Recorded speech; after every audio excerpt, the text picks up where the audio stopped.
Rolling up, I'm feeling fly, yeah, I'm so damn fresh. Got that platinum grill, blinging in the chest. Diamonds in my mouth, shining when I speak. That umbrella guy, flossing speaking geek.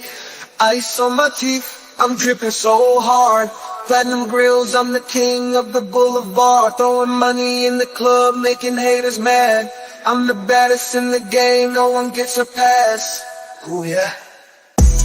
Crushing all these lines, yeah, I feel fly. Rolling on the dubs, that umbrella guy. Iced out pro on the boulevard. You ain't a comic gangster, don't be playing hard. Ice on my teeth, I'm flying so high. Dropping the bass, that umbrella guy. One grill to rule them all, one grill to bind them. Baby, I'm so iced out, gonna blind them. Rolling in town, I'm an army of one. Doing verbal walk-bys, blazing like the sun. Riding in my whip, crushing false accusers. Dropping off the bass on the real abusers. Yeah. Living life fast, no time for the slow. Justice on my mind, stacking up on that flow. Life in the fast lane, no time to blink. Ice on my teeth, watch it when I speak. Chillin' on my rhymes, never missing a beat. Ice on my teeth, yeah, I'm living that sweet. That umbrella guy, bringing the platinum heat. Crushing every hater, no time for defeat. Ooh yeah. All right. Hey there. Sorry about being late, but a crazy story just broke. I hate calling this story too. You know what I mean, Megan?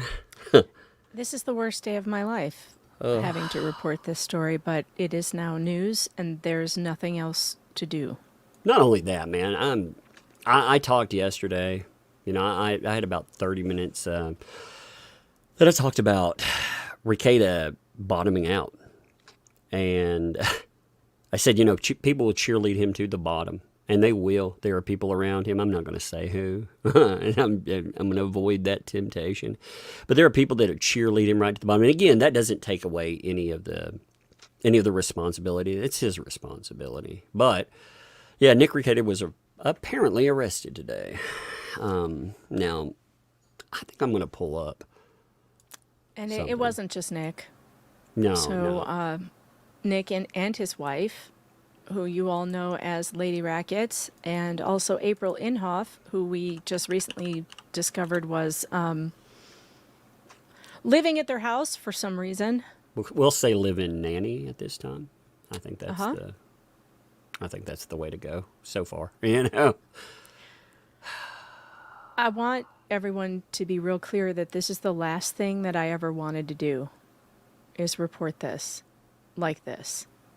And yes, to answer all of your questions, many of his friends have tried to help him for a long time. Many of his friends. And it's hard to listen to the internet screaming at you about why don't you do something, when a lot of us have been trying to do something for a long time, but he's an adult. And, you know, addiction is a hell of a thing. I watched my best friend go through it, and thank God she came out of it. But it was really, really hard to get her through it. And I've been here before. It's a really horrible place to be. I hate reporting on a friend of mine reaching this level. And, but here's, welcome to the consequences of your own actions. What I got to say is, fuck, Nick, you're a dad, man. You got 5 kids, dude. 5 fucking kids. And we can be all soft and fucking, we can be all nice and coddly about it. And addiction is rough. But ultimately, you have to fucking put those lives first. And no matter what, they have to be the primary consequence. Again, I'm not trying to fucking be nasty about it or anything else. I consider Nick a friend. And yesterday, somebody offered to pay for rehab for him. A lot of people, after what came up with Nick, I'm gonna show that comparison, that little video, because people have been worried about this. You know, I showed this yesterday, but I think it's relevant. And yeah, give me 1 minute. So To answer the questions in the chat, yes, Nick and Kayla Rekieta were arrested. Yeah, April there's that. Inhofe was arrested I'm gonna pull for up the possession. I'm gonna pull up They were, the picture pull on up the it. mugshots. Let's just get it Yeah. over with. Yeah, fuck it. I'm gonna do that. They were arrested for fifth degree possession There. of a scheduled drug, 1, 2, 3, and 4. Those drugs, and I'm just going to go over what they are according to the law. Schedule 1 drugs are heroin. Here, I have them in front of me. Let me pull it up. Yeah, but Schedule the 1 denial. drugs. Okay, Nick denied forever that he was taking drugs. He denied it to everybody, and it's fucking obvious. Again, that's what addicts do, man. That's what they do. But he denied it. He wouldn't accept help. I mean, he was in that place, where you got to hit bottom. There's lower to go. Everybody, I see people talking about this is rock bottom. This ain't rock bottom yet. It should be. I hope it's his rock bottom. But there's more to lose. So He responded with belligerence to his friends who tried to help him. Schedule 1 drugs are heroin, LSD, synthetic opioids. Schedule 2, cocaine, methamphetamines, oxycodone, drugs like that. Schedule 3, barbiturates or anabolic steroids. Schedule 4, Xanax, Ativan, Ambien, so like pills for medical stuff. His wife also is involved. And April Inhofe, who is the wife of, or soon-to-be ex-wife of a podcaster from Steel Toe Podcast, Erin Inhofe, and she is also in jail. There is if you want a better image of that, because I know people just aren't going to believe us. go look it up. Yeah. Here, Yeah, actually, I'm you gonna want to pull I'm going to give you the, here, in the private chat, there's a link to the recently booked and their front page. Yeah. Okay. So you have recentlybooked.com, because, again, this was one thing before we talked about it. We were talking about it. We were making sure. So here's recentlybooked.com, Minnesota. I gotta area. say, he looks better in this photo than I've seen him in months. I don't know why. Okay, a picture came up yesterday, and after locals, he didn't have his locals image pulled up. I wasn't watching the screen the whole time, but he was using an avatar, and it struck me as odd because he was using an avatar, because that's what I do. Like, and Nick has given me shit about that forever. Like, hey, fucker, why not do this? So when he did it, there was a picture, and I don't know when it came up because I was watching the chat, because I am part of his locals. And when I was looking at it, there was a picture that came up with him with a black eye that had been going around today. And I was like, is that legit? I don't know. I hadn't had a chance to go back and look, and there it is. So, I was like, oh. So when we first, that was something we discussed when we first saw the mug shots going around, the black eye. It was like, yeah, that looks legit. We need to look and make sure that's real. Yeah, I didn't believe it was real at first, especially because his picture looks so much better than he has looked recently. But I see he's got a black eye, which we saw in another screenshot from yesterday. That's the last fucking thing I want to cover today. I mean, this I'm not saying I want to. heartbroken. I'm not saying I want to switch. I'm frustrated with it too. I'm old enough now. I'm old enough now that I've had my party days and everything else. But here's the thing. The people that went down that road and stayed down that road, there's not a lot of them standing. No. When I look back, when I look at those people, many of them are in jail or they're in the ground. Out of all the people that I knew that stayed in that life, I think two people are still alive. And that's crazy. You put them on a timeline, man. You don't have a long shelf life that way. And that's what it frustrates the shit out of me seeing this, because I'm looking at a guy that just a year ago I mean, again, I'm going to pull up a comparison from it because, I mean, he's dying in front of our eyes. Like anybody that denies that shit. His soul, his spirit is dying too. And the last couple of times that I've been on with him has been really difficult for me. And I love him. And it's been difficult because he's not there. And I know he's not there. And everybody knows he's not there. And it's been really hard. It's just, when I first met Nick, it was during the Johnny Depp trial, and I did a stream with him. He invited me on, and we had such an instant connection. It was always familial. It always felt really familial to me with him. I felt instantly connected to him he had such joy in his eyes, light in his eyes, you know? And he was such a light person. And he was so generous, so kind, so with his time, with his platform, so full of joy. And what has happened to him over the last few years has just been so hard to watch. And, you know, those of you out there, I just want to say, who are like, oh, we tried to tell you. And we've been watching. We're not stupid. We've seen the same things that you've seen, but there are channels out there and people out there who have been rooting for this very thing. They wanted this to happen, and they still want worse things to happen to this man and his family. They want to drive him down a road to hurt himself.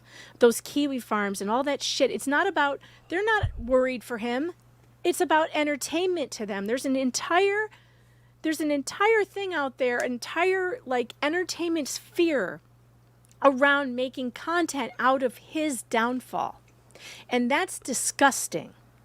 It's as disgusting as doing what is happening to his kids. It's just as bad.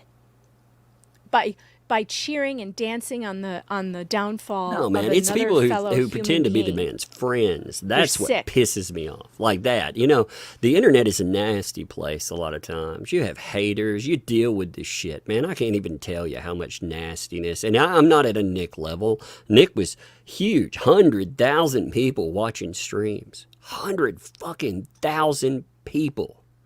And with success, I mean, again, I don't know what's going on in his life. I know with the lawsuit and everything else. I mean, there's a lot of shit there, and there's a lot of stressors, you know.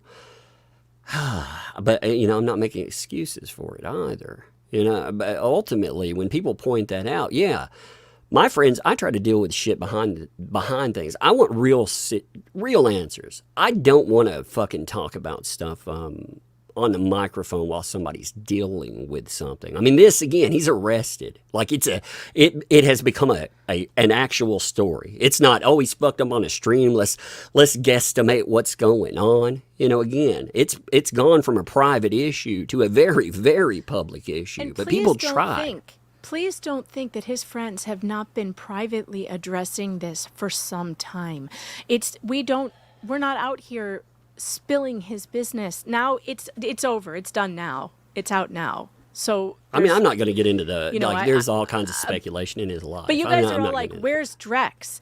Drex is with all of Nick's friends trying to help. He's not out there in public spilling his business. I mean, you guys, it's like, you think, some of you were like, oh, we need a public intervention. That's not how these things work. It's just not. An intervention has to be like that. Would have to be layered. What it would have to be, and these are real discussions. These discussions happened. They happened, but they didn't happen live. An intervention like that would require people that are closer.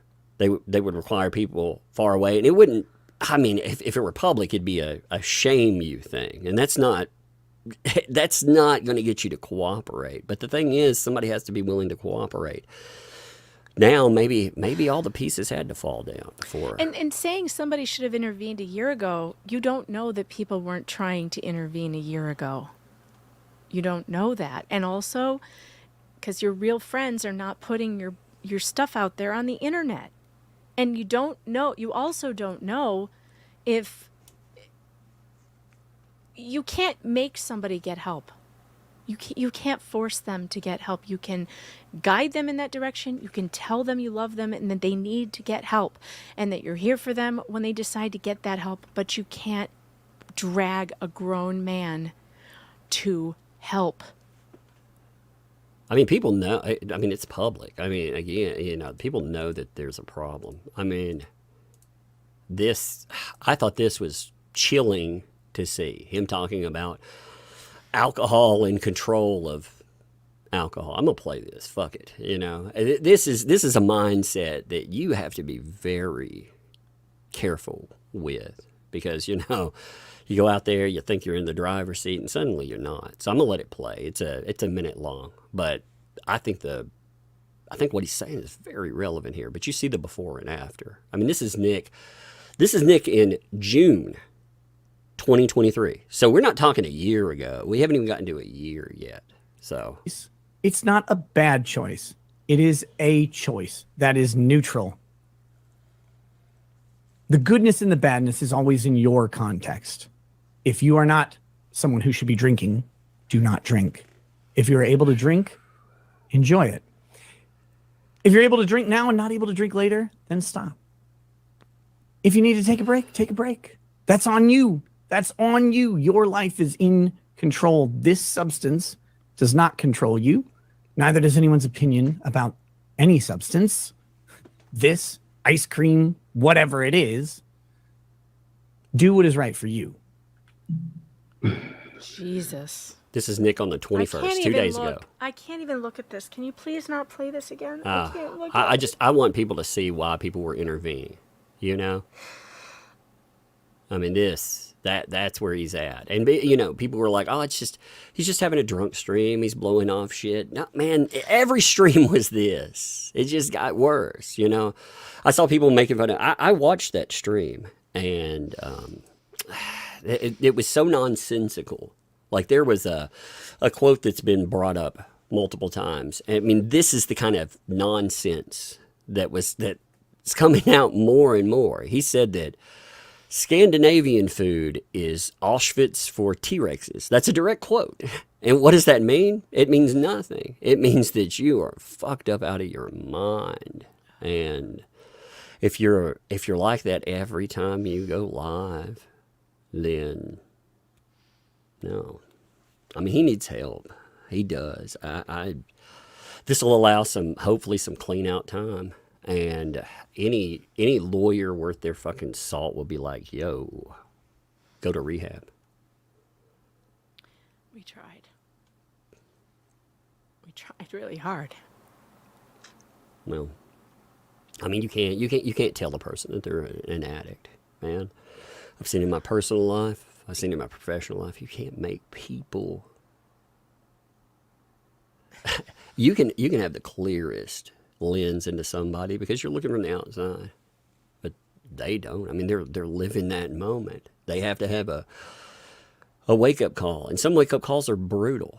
You know, like I said, I don't know the particulars of how an arrest happened. I do know I pulled up the scheduling because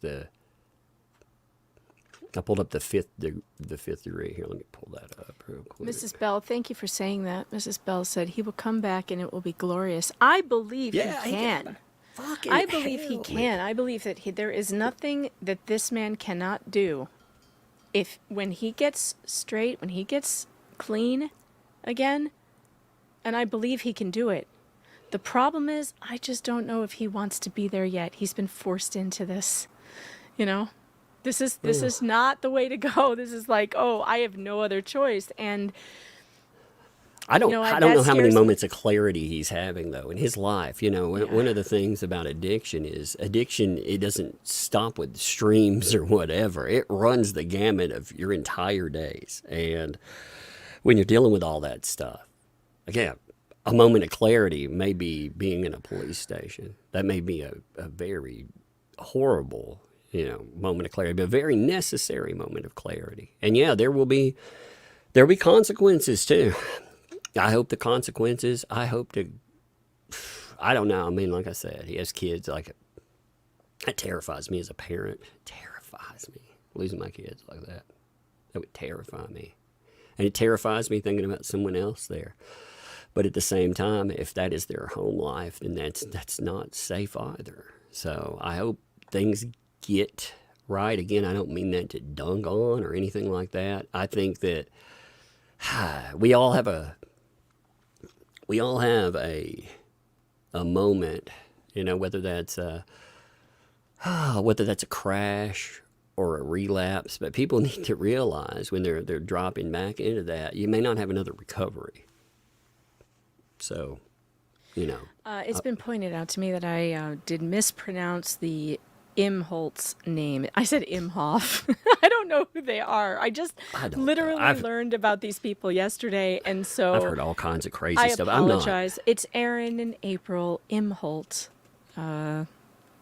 Yeah, that's the nanny has been. I'm just gonna again, if you want to look up more than that, God. that's your business. I don't know. I don't know the particulars. I don't personally. Maybe this is a dick thing to say, but I don't personally care. I don't know them. Like, I know Nick. I've known Nick since, I think, 2018. It may have been 2019's when all the Vic Mignogna stuff popped off. But I knew Nick before that. I just don't remember. Like, again, that's been a long time. But I've needed shit in my life. And Nick, that guy, I mean, he was there in a heartbeat. You know, the first time I ever had anybody threaten to do horrible things like CPS, man, he put me in contact with someone, and, you know, I had a lawyer call in, and they stepped on that shit fast. I mean, he helped me out right then, and I appreciated the fuck out of it and still do. So if Nick gets to that point, I know there's a lot of internet drama when I bring up any names, but I know yesterday that, like, Eric July posted that he would pay for rehab.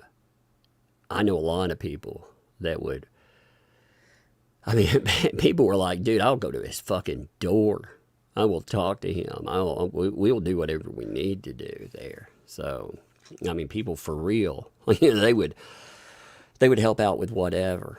I mean, anything. But ultimately, I mean, if it's, again, you deal with the situation first, then you find out, like, what the fuck is causing all this, you know, and you can deal with that afterwards. But the main problem is, again, there's a really bad substance issue. So the arrest, though, it's noted as drugs, 5th degree, possession, 1, 2, 3, 4, also possession of ammo, firearm. Just basically all the bad ones. 1, 2, 3, 4. Jesus Christ. But we pulled the statute on controlled substance crime in the 5th degree. So possession, another crime.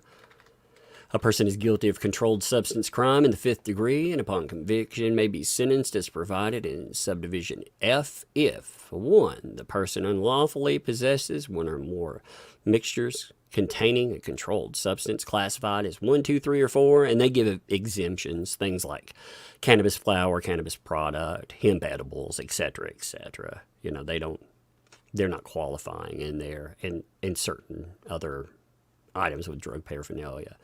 2, the person procures, attempts to procure, possesses, or has control over a controlled substance by any of the following means. 1, fraud, deceit, misrepresentation, or subterfuge, using a false name or giving false credit. Again, you know, that's how you get into, like, pills. Pill ownership, for example. Hey, if I own a bunch of narcotics, where did I get them? You know, if I have a bottle of Percocet and I don't have that from my doctor, well, obviously. Falsely assuming the title of or falsely representing any person to be a manufacturer, wholesale, pharmacist, physician, doctor, etc., etc. They go through like a million people there. Penalty. A person convicted under the provisions of Subdivision 2, Clause 1, who has not been previously convicted of a violation of this chapter or a similar offense in another jurisdiction, is guilty of gross misdemeanor if. So they go through, you know, by weight, dosage. So the amount of controlled substance possessed other than heroin. So if, you know, there's heroin again, it doesn't go into misdemeanor, is less than 0.25 grams, 1 dosage unit, or less if the controlled substance was possessed in dosage units, or 2, the controlled substance possessed is heroin and the amount possessed is under 0.05 grams. A person convicted of provisions of subdivision 1, subdivision 2, clause 1, unless the conduct is described in paragraph A or subdivision 2. Clause 2 may be sentenced to imprisonment for no more than 5 years, to payment of a fine of not more than $10,000 or both. Now, typically, you'd be looking even with weight, other drugs, whatever. Again, this is just speculation, but typically, a good lawyer will be like, your ass is going to rehab right now. You're going to show the courts that you just went astray, you're having problems, and typically you can get it dealt with that way. I mean, typically you may be put on probation, but I mean that's the typical. Now, there will be other consequences, and probably losing his law license. I don't know if permanently, but there's going to be a disciplinary hearing. That's going to happen. There is, there are rules for these sorts of things. I don't know what Minnesota's laws are. I can look them up, but I'm pretty sure that the bar is going to have a hearing. I don't know. When he gets, whatever happens with the court. I'm horrified by the fact fentanyl scares the shit out of me. And we're not talking about, like the first time I ever heard of fentanyl, and the reason I bring it up is because it's in everything these days, and when it first came up, it was controlled. It was coming from the pharmaceutical companies. You'd have it in patches. My stepfather, he had a rarefied form of cancer, and he would get fentanyl pain patches. And like I said, that was controlled. Nowadays, what they call quote unquote fentanyl, the amount that it takes to kill a person, I mean, you could fit on the end of a fucking needle. And if you're talking, I mean, again, there are a lot of discussions. That live stream, I am under the impression that he wasn't just drinking. He went on a bathroom break, and it very well looked like he came back with substances on his face. I personally, when I saw that, I think he's been doing other stuff. And we've watched Nick drink for years and not have that sort of reaction. Well, I've been on fucking crazy. Again, I'm not judging people for having substance abuse. I do want to make that very clear. Oh, yeah, no. I mean, everybody. I bet everybody listening here has been affected by drug use or addictions of some kind in their families. And for those of you who feel betrayed, don't. He's a person just like everybody else. And he has problems just like everybody else. And yeah, you can be angry about it or upset with it, but I'm angry about it. I'm fucking angry about it. No, it wasn't me chastising the chat for saying that he was on drugs. No, Super Happy. I said, when someone is down, you don't continue to kick them. If you think, what I said to the chat, and you can go back and watch it, was, if you think he has a problem, and I can tell that lots of you do, and of course at the time I had the same concern, you don't continue to just mock and, you don't do that. You ask if you can help. You keep sending him, positive messages about, we're here for you, buddy, not go, F off and, K yourself or whatever it is that the chat was doing, which is horrible. And if you think that he's been lying to you for years, well, people lie, especially addicts. It happens. I think it's all speculation for whatever, but there are a lot of fucking stressors. There's a lot of access, man. He's had success. With success comes access. And that, again, the lawsuit, and those all become excuses too. At a certain point, it doesn't really matter. But I'm not getting on the chat about it. You know what? I mean, I think a lot of people are also like, hey, man, you're fucking up. Like they're calling, they're Yeah, and I trying to don't call mean it like out, but in a that kind of positive stuff. way. I mean the stuff that was like going after him, like just they would go after him for, you know, just awful stuff. I don't know. I can't explain it, but you know Well, it it's when you happening in see the it. moment. Look, this is the thing too. You And got, you know it when you see it, where it's like it's just all like mean spirited and like laughing at it and like all of that. Like I just don't get it. I don't get why you would kick a guy you know is down. And I don't mean all of you. I don't mean people who say, "Hey, you look bad," or you know, "You look so sick," or eat something." Or I agree. And you know, God.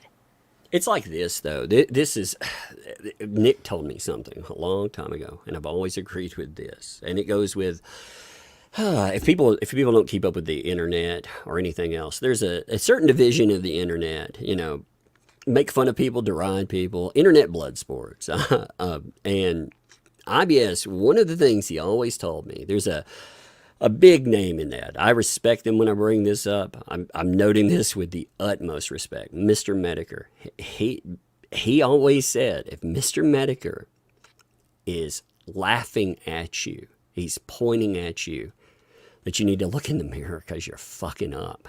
And, you know, that was a 2019 conversation. I've always agreed with that. I've always thought, man, you know, if I'm part of that guy's stuff, I need to go in and I need to look at it because you really are fucking up there. And that stream that was happening, the 21st stream, Mr. Medicare was in the chat. Now, he was very nice about things. Very nice. Very, you know, he wasn't mocking or deriding, but he was pointing out some stuff, and a lot of people have taken notice. And yeah, there are people out there that mock. Some of them, like I said, they cheerlead you straight to the bottom too. And they'll wipe their cleats on you when they're done, and they'll laugh about it and everything else. But it doesn't, ultimately, when you end up in the crosshairs of all of that, and there's a reason for it, you can end up just having any success, period. You're going to end up with detractors, haters. That comes with it. But if you're really fucking up, maybe you need to have a moment of clarity. And like I said, this is the perfect moment of clarity.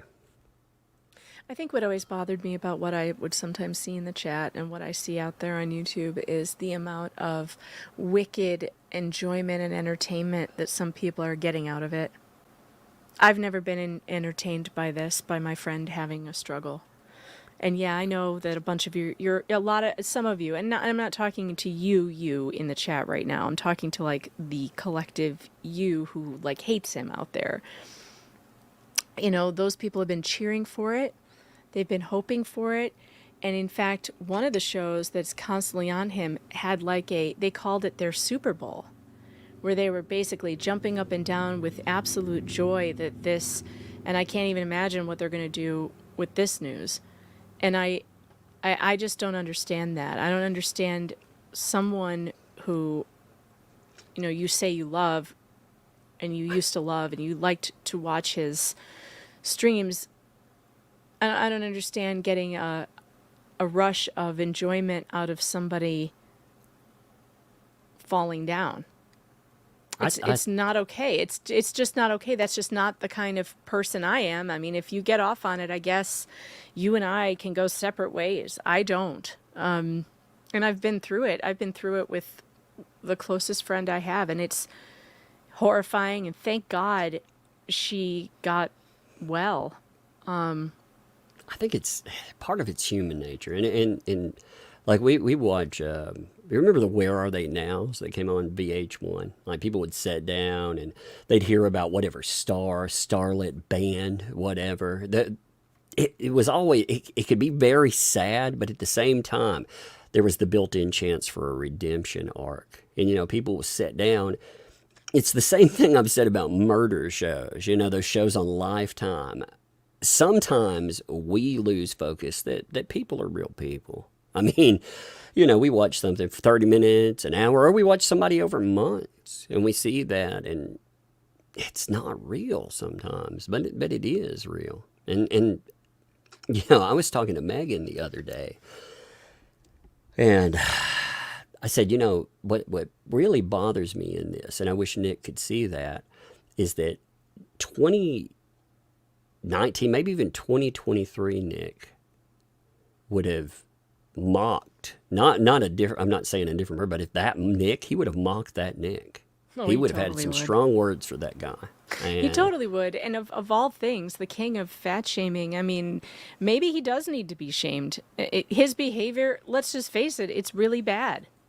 It's really bad. This is a really bad thing. People have been trying to warn him. It's not acceptable. If anybody here thinks I'm saying that this is some kind of acceptable thing, I am not. And you can ask him when he gets well, if he ever gets well, what I said. I'm not going to tell you what our private conversations were or how long they've been going on. But, you know, for any of you to sit there and say that I enabled him, you don't know. Let me note this, too. You don't know. I see people in the chat bringing up specific names. Like I saw EVS. Look, a lot of people behind the scenes do not speculate on people that were driving someone to the bottom, because he wasn't. Like, I'm going to make that very clear. There were a lot of people that, how do I say this? Because I don't want to throw people in there. Like, EVS did a stream on this, and he was trying to help. He was. And I know that because of conversations that I saw.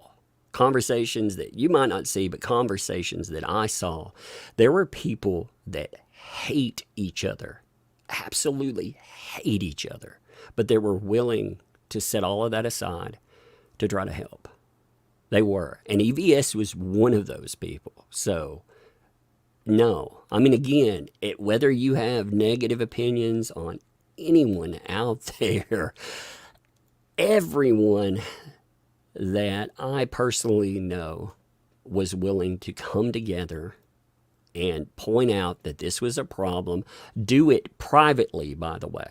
Just a note, you know, yes, people talked about this publicly. I'm not talking about them at all.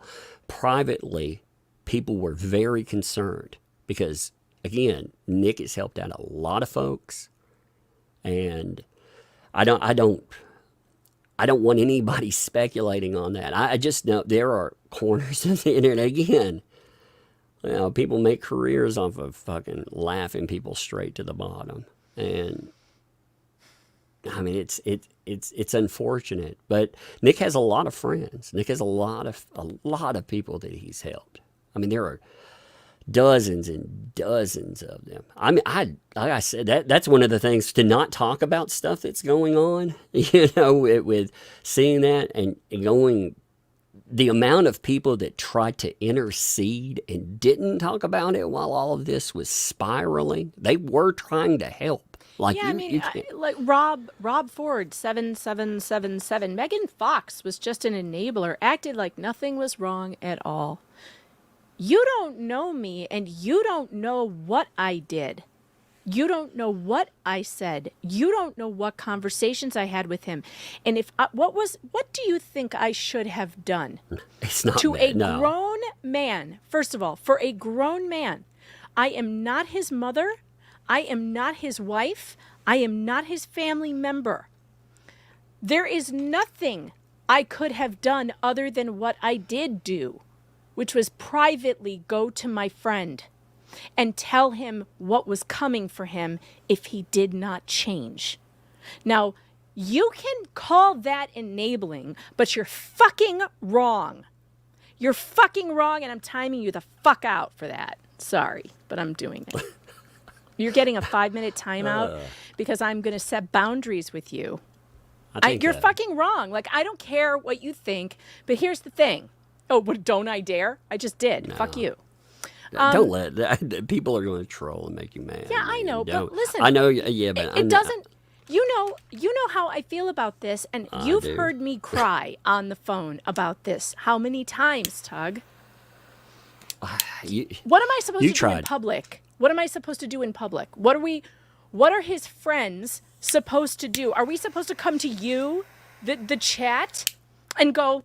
I think the chat was in it. Like, actually, to be honest, I think the chat was right there with everyone else. You know, it's just how people were handling the way they see it. Again, you know, if it were a close friend of yours, you know, when I say that, I'm talking about, like, for me, I'm an internet friend.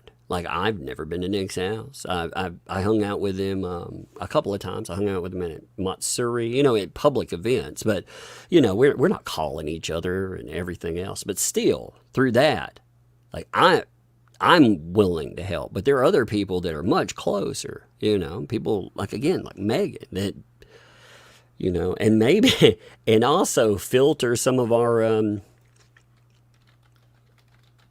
thoughts that way too, because a lot, you know, again, Nick's, Well, I mean, Nick's like, not okay, listening to if me. I did, let's say I did call him out, like a long time ago or whenever I got concerned. You know what you'd be accusing me of? Grifting on my friend. That's what you'd be accusing me of. And that's how I would feel. That's how I would have felt. This is not a show to me. It's not entertainment to me. It's my friend. And it's not entertainment. He's not entertainment. His family is not entertainment. So I think he you needs don't to be, know I, what we've I think he been needs to be a through, little and you shamed don't now. know what's been going on. And he's going to face all kinds of shit now, and it isn't going to come from me. It isn't going to come from me. I mean, I've said what I needed to say to him. I've given you guys what you need to know through the news, and it's very difficult.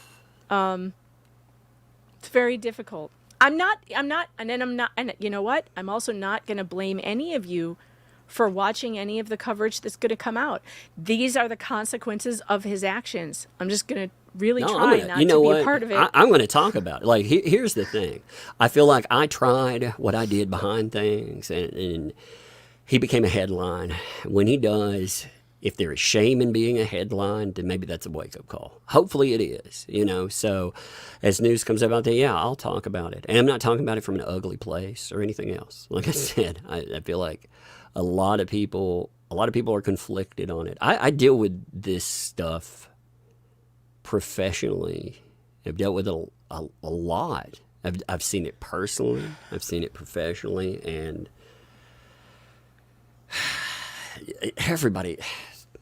everyone saw it coming, man. I want to say I'm very sorry for the people in the chat who have been sharing their stories tonight about their loved ones who are in this same situation. I just want to say that I see you, and I know how you feel, and I think that I just want you to know, if your brother, I saw someone say that your brother is sitting in jail right now for an addiction to fentanyl. And I know that others of you out there are struggling with loved ones who have addictions, and I understand. This will be the second time that I've gone through this, and it ripped my heart out the first time. It's going to rip it out again. But this isn't about me, and it's not about Tug. It's about Nick. It's about his family. It's about his children, and it's about all of you who are going through the same things. And I hope that we can all have the wisdom to know what to do, because you know what? When it happens, you really don't know what to do. Fuck. You try. Like, Tug, how many conversations have we had in the last 48 hours about what to do and what to say? I laugh and like at Tug's coaching me through absurdity. texting. Like, okay, what do I say? Okay, it's not easy. Well, I mean, there were, again, I don't want to put anybody on the spot. I was amazed. Like, if there's any positive, there's no positive in the rest or anything like that. The one positive that I saw comes in the aftermath of this, because the amount of fucking people that were like, they were disturbed by this. But again, they weren't out talking about, oh my God, look at that. They weren't posting about it. They were trying to figure out how to intercede, how to do something. Because a lot of people, I mean, a lot of people aren't just friends. They owe Nick. I mean, I feel like a lot of fucking people owe him. They owed him channel growth. They owed him spotlight. All kinds of people. Not again. I'm not talking to the folks in the chat there. I'm talking about people with the microphones here. Yeah. And a lot of people did remember that. They did. They looked at the man. I can't stress again, people, that it was amazing for me to see people that absolutely despise one another. You know, I'm not talking about despise Nick. They despise one another. And they were all like, yo, people would go down there, whatever. We would bring in people fucking digitally. However, I mean, we just, you know, unfortunately, events moved faster than all of that could move. And that was something that a lot of us were afraid of too, because when this stuff happened publicly, you know, I don't know how the arrest happened or anything else, but I do know this. I do know that when you're online and you end up trending for days, that people notice that, and law enforcement tends to end up noticing that too. Whether, you know, the thing we're afraid would happen, it did happen. Like I said, I don't know the particulars of how this happened. We will find out about it. But you knew it was coming. Actually, I was afraid something worse would happen. I was afraid, the only good thing about it, and I'll tell you, the very first thing I thought was, thank God he's not dead. Yeah, I knew I was going to get a call. I knew there was a call coming. I knew it. And the call, but I thought it was going to be like the death call. But the jail call is a little better because he's still alive. So yeah, I was afraid of getting a call that he had wrapped himself around a telephone pole the next day after that. Because I know that he has stuff that goes on in the days. You know, he's been very vocal about how his life. How tired. He's got narcolepsy and he's like getting no sleep, and then he's getting in the car and like, yeah, you worry. Yeah, I worry for him. I worry for his kids. I worry for them all. And oh man, it's been like a nightmare of a few days again. It's been like a fucking nightmare. So many of you in the chat are sharing stories about how many of your family members are suffering through addictions, and it's breaking my heart. And it just goes to show how many people are affected by this personally. And so I think we can all understand, not to like coddle him or baby him or whatever. And like nobody here is trying, I'm not trying to do anything but say this is sad and he needs help, and I hope he gets it, and I hope his wife gets it, and I hope their children recover.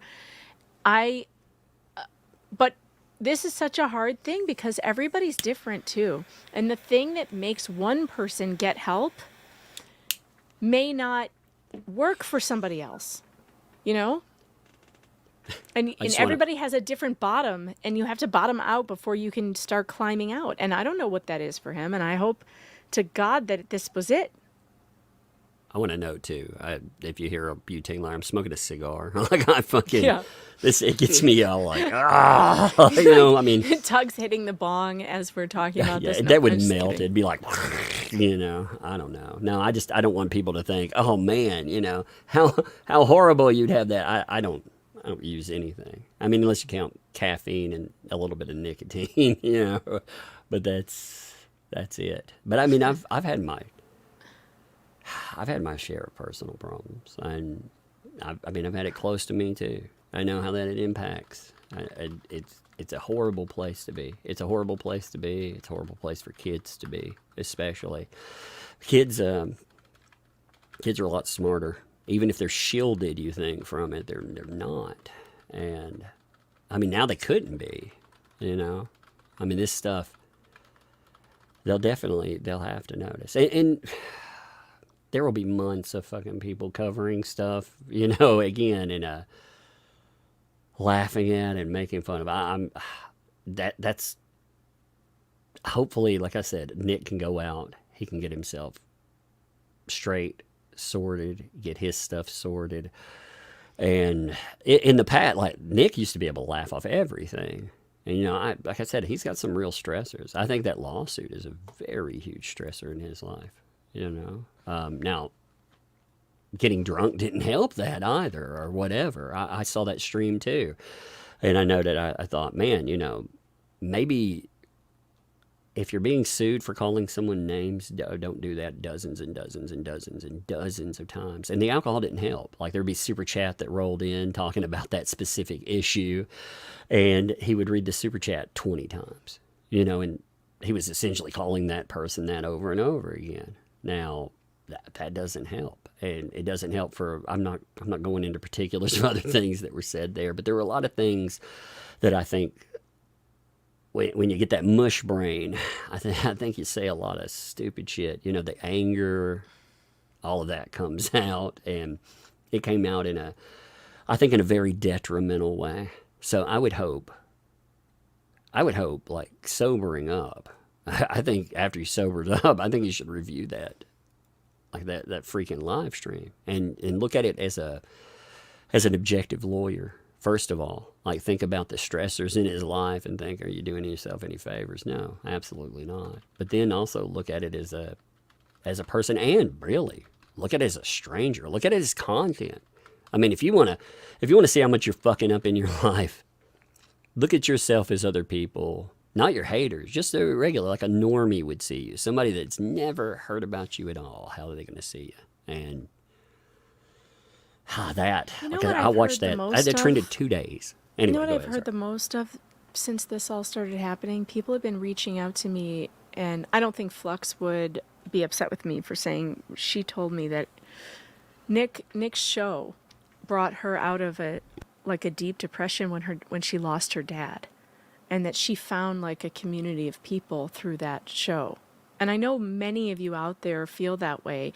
I got another message just now from somebody on Twitter that said, Nick pulled me out of a really bad depression. I was spiraling. And, I've talked to so many people who have been positively affected by Nick, that we know who he is under all of this. And if he could be that for you guys, if he did that for you, here's Rachel K says, help me through my grief too. And if he could do that for you, that guy is still in there somewhere underneath. I know he hasn't been that guy for a while. I know that. Like, everybody knows that. But we can be there for him. And I think that's what we have to do. I mean, we have to, yes, he needs his ass kicked, for sure. He needs an ass kicking to be like, get your head out of your ass and pull your life together. I get it. I get where the anger is coming from, because believe me, Tug, didn't I tell you how angry I was yesterday? Like, Oh, yeah. I was screaming into the phone, fuck him. Like, that's what happens. But at the same time, like, obviously, this is it's an addiction. It's a problem. He can get out of it. Hopefully. I think he can. I mean, But I shit. love hearing people saying, he helped me with this, he helped me with that. It's all over the chat. Yeah. No, we didn't find out yesterday that he got arrested. Okay, let me explain. If you didn't know, I'm not making excuses for him. There's no excuse for this. I've not made one excuse for him. Not one. Just saying, don't kick a guy when he's down. That's it. I think there's a line. Like I think that there's a harsh reminder. I think he needs to be yelled at a little bit. But I feel Totally. like I feel like being arrested is the loudest bullhorn that you can have in your fucking ear I did too yell at him. sometimes. He hung up on me. Yeah. Well, I mean, again, that's the reality check. And I mean, again, the charges themselves. I mean, they say that, he was lying to people. And again, that's what addicts do. I'm not saying that to be negative but man, I've had great live streams with him. We've had crazy fucking live streams, and I mean, we like Flashcast, for example. Promise to Yellow Flash. Man, I love that guy. I love all this. Those people are my friends. So we go on there, we cut loose. There would be drinking streams and everything else. Although you notice that doesn't happen anymore. People have tried to. You've seen people. They're not limiting it to, say, a Saturday or one day. It's become a lifestyle, and ultimately, I mean, I noticed, like, Nick wasn't around anymore. That sucks. Like, internet friendships, I've said this many times, internet friendships, they age in dog years, it feels like. If you've known a guy for fucking 3 or 4 years and you feel like they've been in your corner, I mean, it's like finding a fucking unicorn out there. And, I felt like that I still do. Anything I say is out of love. So, But I mean, Yeah. he'll need a lot of time. The hardest thing to admit is fucking up. Is fucking up. You know, especially like pride, ego, all of it gets in your way. It also gets in your way of admitting. A lot of people try, even when they notice that they're having problems, they try like white knuckle sobriety. The reality of white knuckle sobriety is that works for about 1 in 10 people. That's a real statistic. If you go in though, you go in not only for rehab, but you do aftercare, things like Vivitrol. Like you can get a shot that it doesn't just take away. You still have a mental craving. Your physical cravings can be dealt with, but your mental. But something like Vivitrol, it'll twist you up. It'll make you sick. It'll be the worst thing you've ever experienced in your life. You know, the sickness that'll come from it. And stuff like that is necessary. I mean, if they take the steps, and again, like I said, he'll get hammered publicly, for sure. But hopefully, through all of that, I mean, Nick can be a thick-skinned mofo, but stress does get to you. The thing people don't understand, too, lawsuit, whatever's going on, it doesn't cut off when the stream cuts off.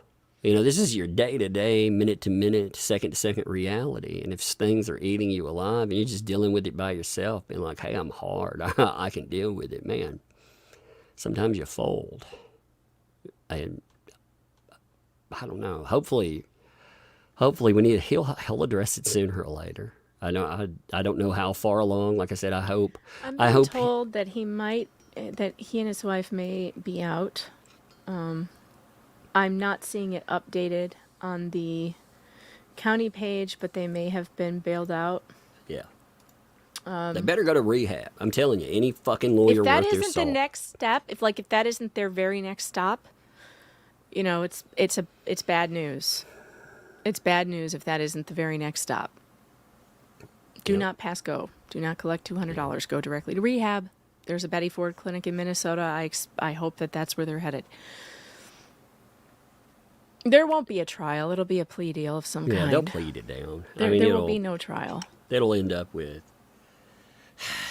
probation, most likely. Yes, I mean that's what you're looking at. Again, it with family, I'm not sure how that'll impact. There may be more hoops. It depends on, you know, there's agencies that are probably triggered in this. It's also high profile. That's one of the reasons. Like I would rather. I talked to Megan before this. I was like, I'd rather be one of the people breaking it than. I know there are a lot of people that they'll talk about this, and they'll have some very they'll have their laugh track and everything else. And you know,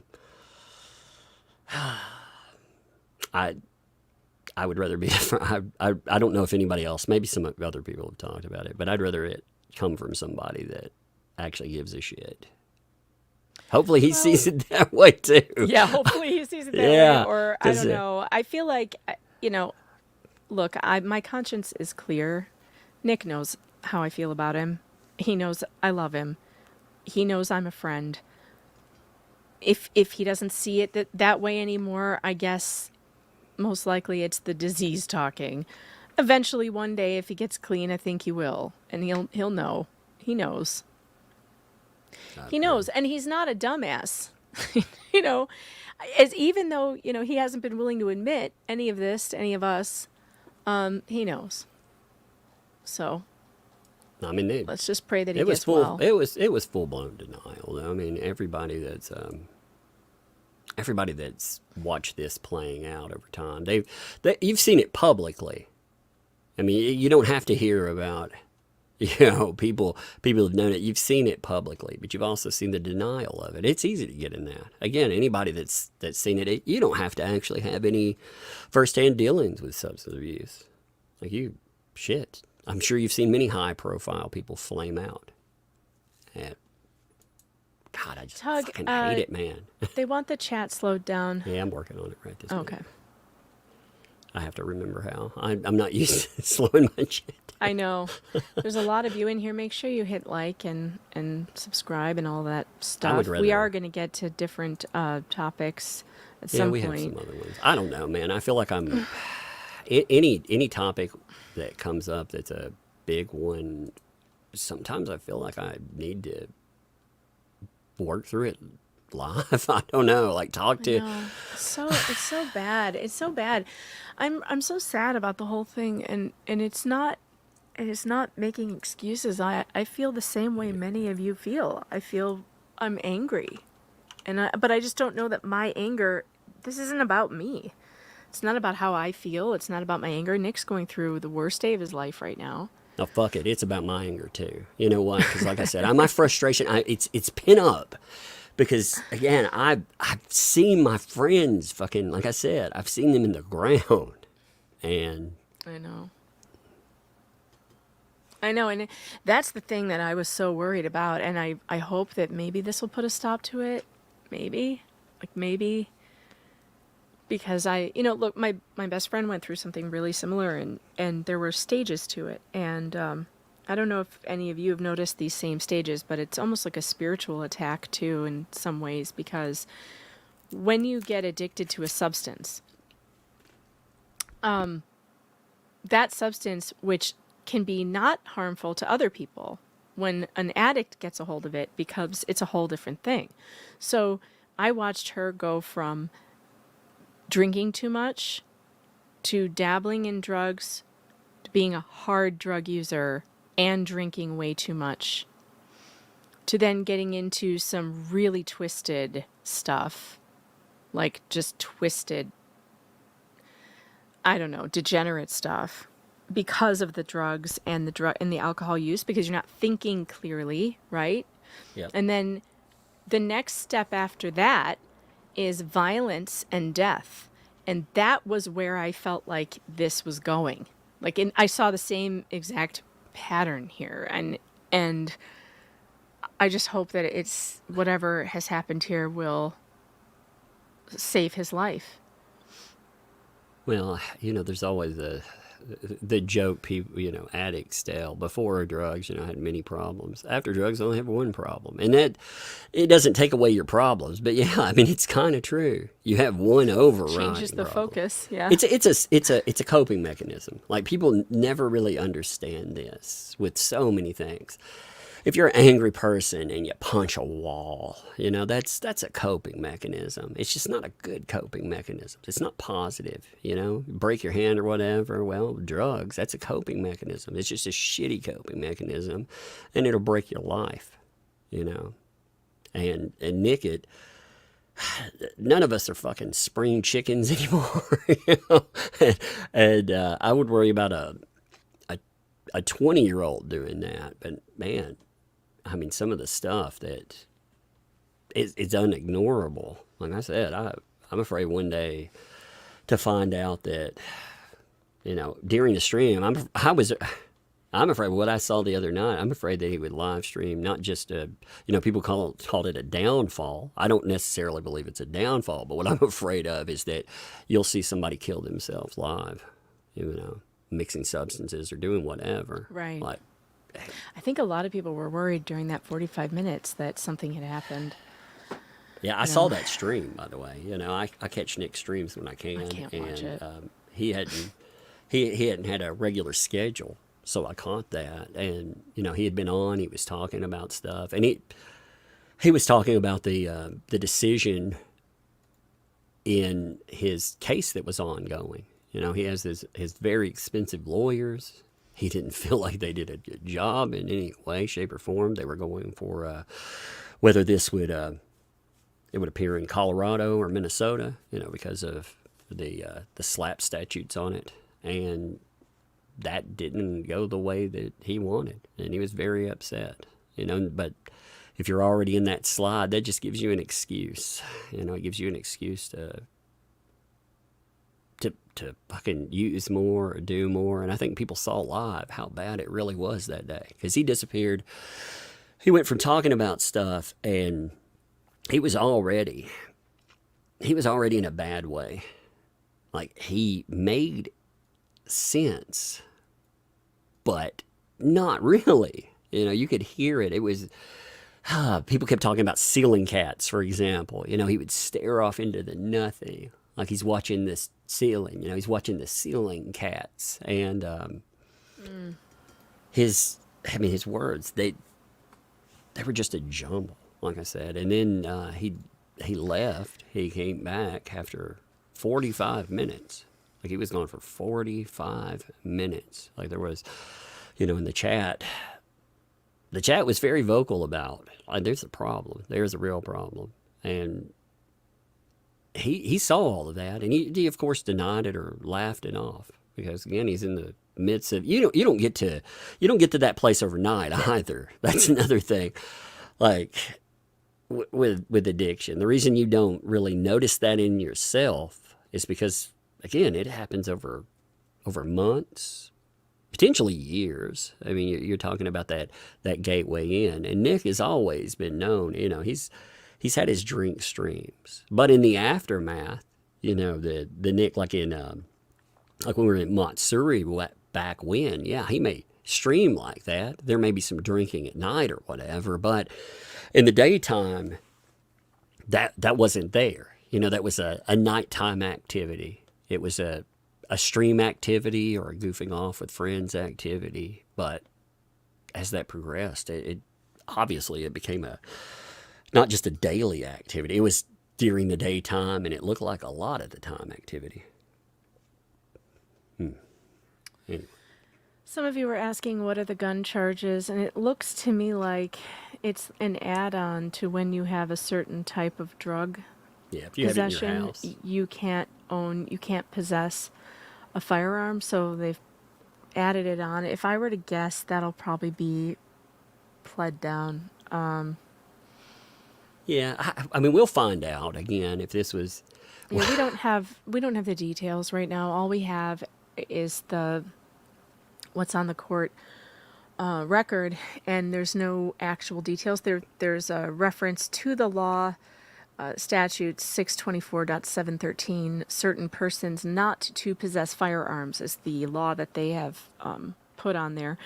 And so my guess is, I'm just scanning through here, and I see that there's something in here about if you possess cannabis, you cannot have a firearm, which seems crazy to me in Minnesota. Yeah, I mean, the guessing on the how this came together is not. Yeah, it's not helpful. But if I you're worried. wondering about the firearms, it's not like anything he didn't do anything with a firearm. It's the possession of the drug with possession of a firearm is a thing you can't do.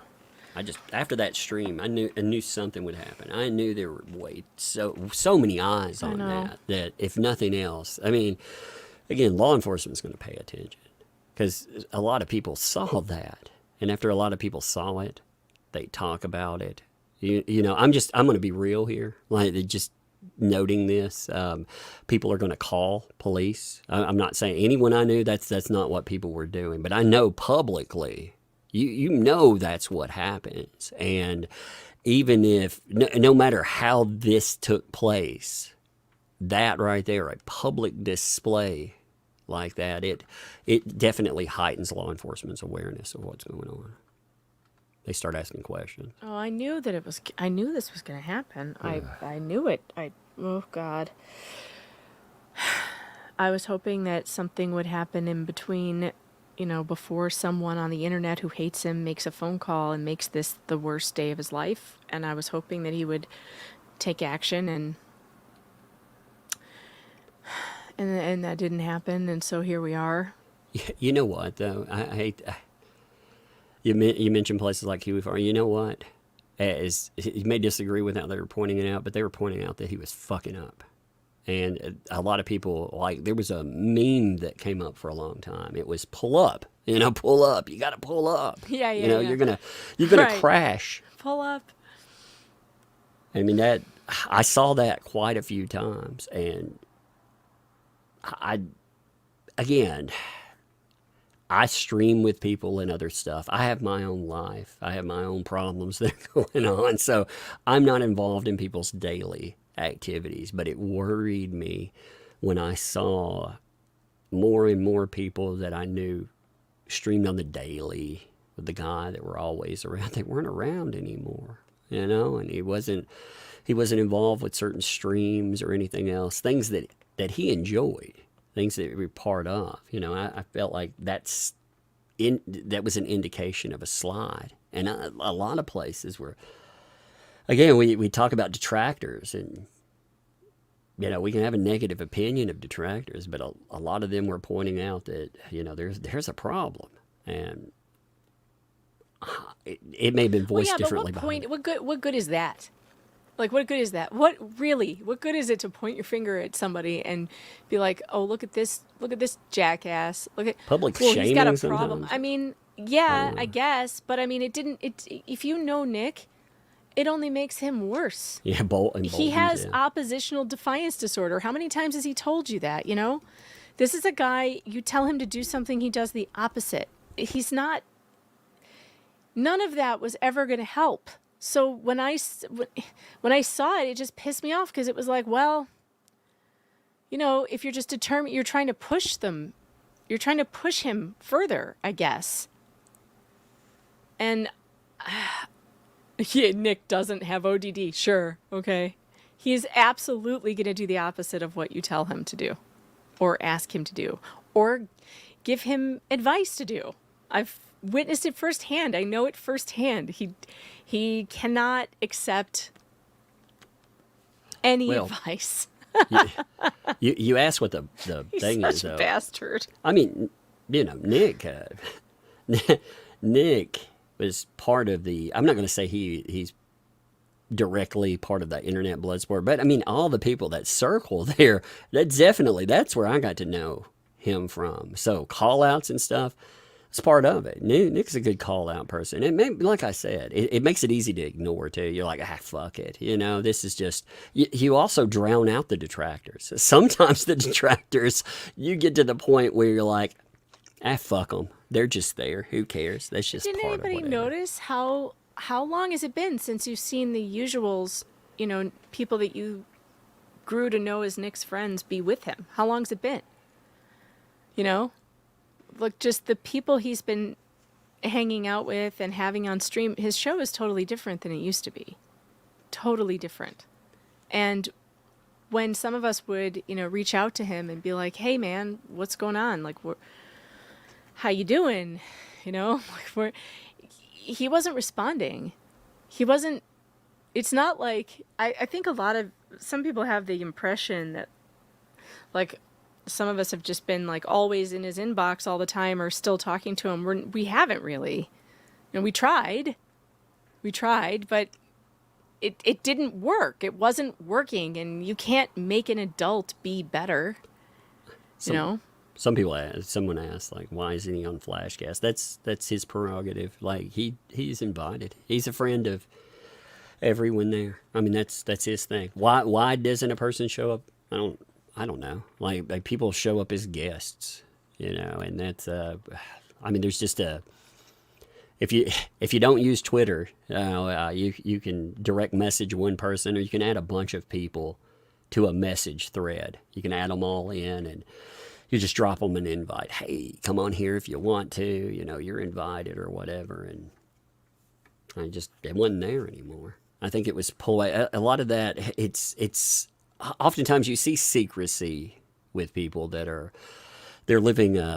It's not a private life; it's a secret life. A double There's life, a difference. Yeah. I mean, look, a lot of you, or not a lot of you, a couple of you, or maybe the trolls are being like, "You knew? How long did you know about this?" Well, I could see what everybody else saw. That's what I saw, what everybody else saw, and of course, there was no admission. Like, no, there was no always admission. denial, always. Of course, and then I mean, that's the other thing. It's like you choose to believe your friends. You know, when your friend tells you, "Oh, it's this, it's not that," yeah, you believe them until they give you a reason not to. You know, and of course, I'm gonna believe my friend over the internet.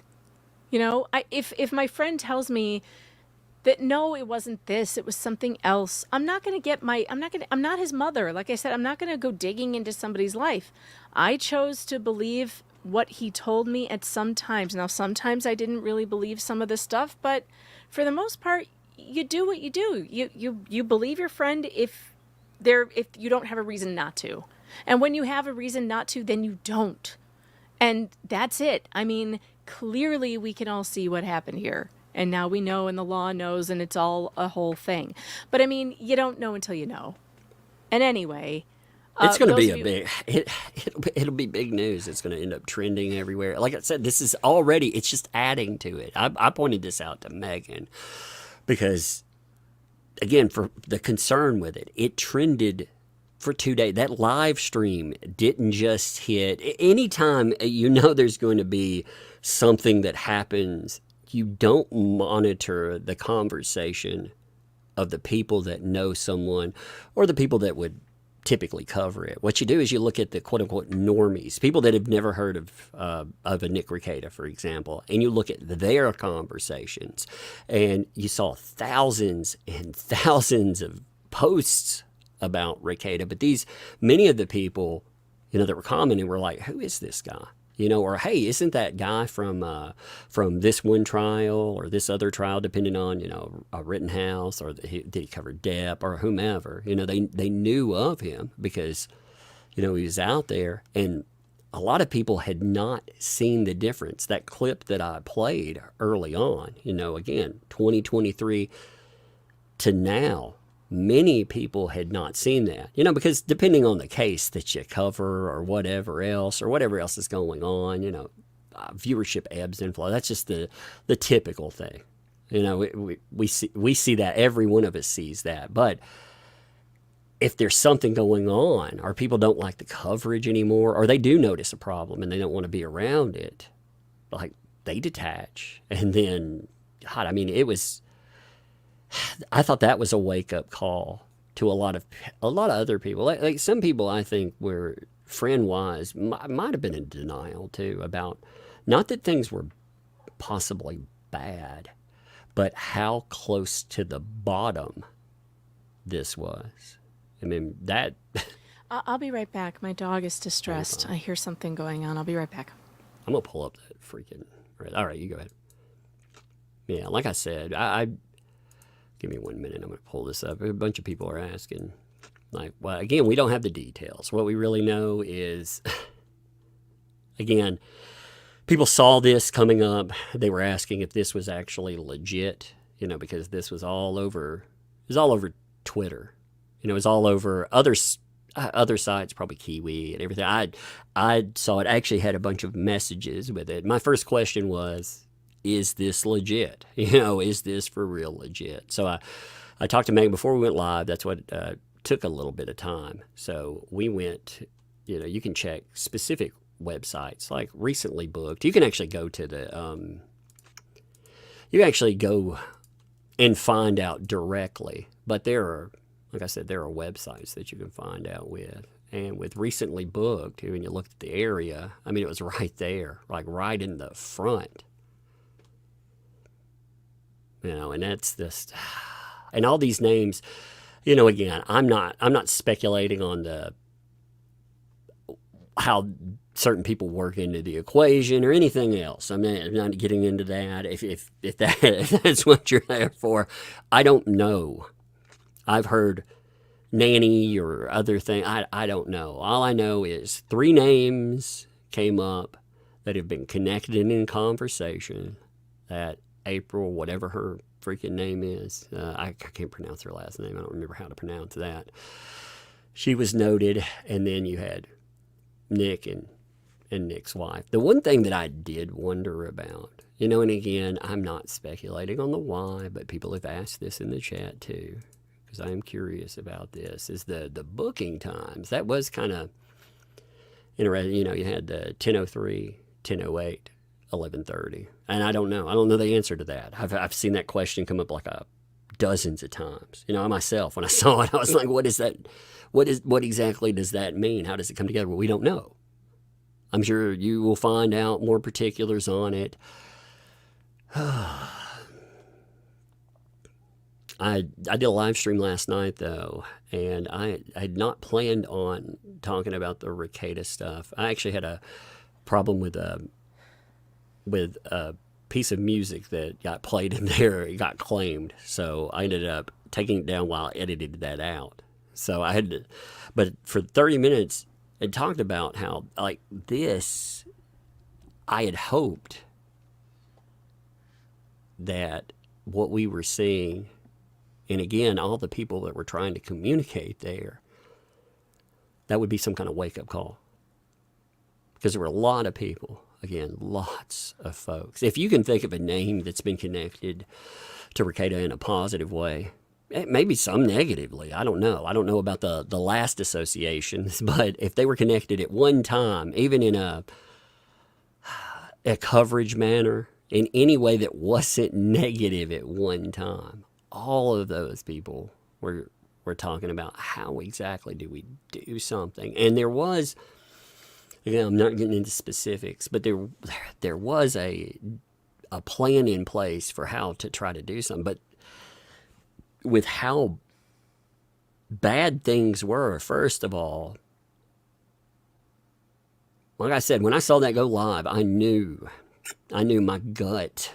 I knew that there would be calls to police. Again, not from people that I'm talking about there. It's just when you put it out in the open, all of these discussions about him, family, everything else, there would be calls. There would be concern calls. There would be people wanting like wellness notes, but there would be all kinds of calls that come in. And again, when they do that, I mean, that puts a spotlight on it. So, that timetable, I really worried that, like I said, we'd get a call that something really drastic had taken place. Like when I say something drastic, I'm talking about an overdose. If not an overdose, talking about wrapping a car around a tree. And I know. I hate it for people too, because you don't know how bad things are for people. And I haven't said anything about April because I don't know her, and I don't know if she just got caught up in the wrong place at the wrong time, or if she's part of it. I just don't give a fuck about her. I don't know her. And I don't give a fuck about her either because I don't know her. I don't know her. I mean, she's a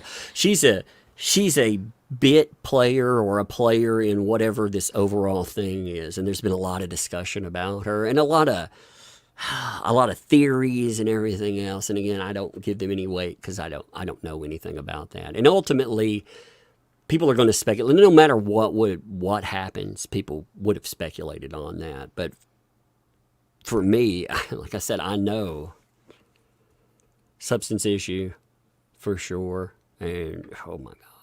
I mean, it does bother me, like, to think about, like, yeah, you have all of that access I had no to idea people. that I had no idea that she was there or that she was nannying or any of that. That I found out. I never heard her fucking name until all the... When did I find that out? Yesterday? Yeah. Like, that's something I had no clue about. And I mean, I haven't been in contact with Nick for a while myself. And that's just a kind of person. Again, if you hit me up today and we're like, hey, man, I've got this issue or whatever. Can we stream? I've got my house had burned down or whatever. I would be there in a heartbeat. I would try to help you out like that. But in my life, I have my own stuff I'm dealing with. I have my kids. We all have our things. But there are other people like Megan is a close friend with people. If I need to find out something, actually, to be honest, I'll go to Megan and be like, yo, if you talk to this person directly, because she's a direct talker, and I didn't like what I heard though.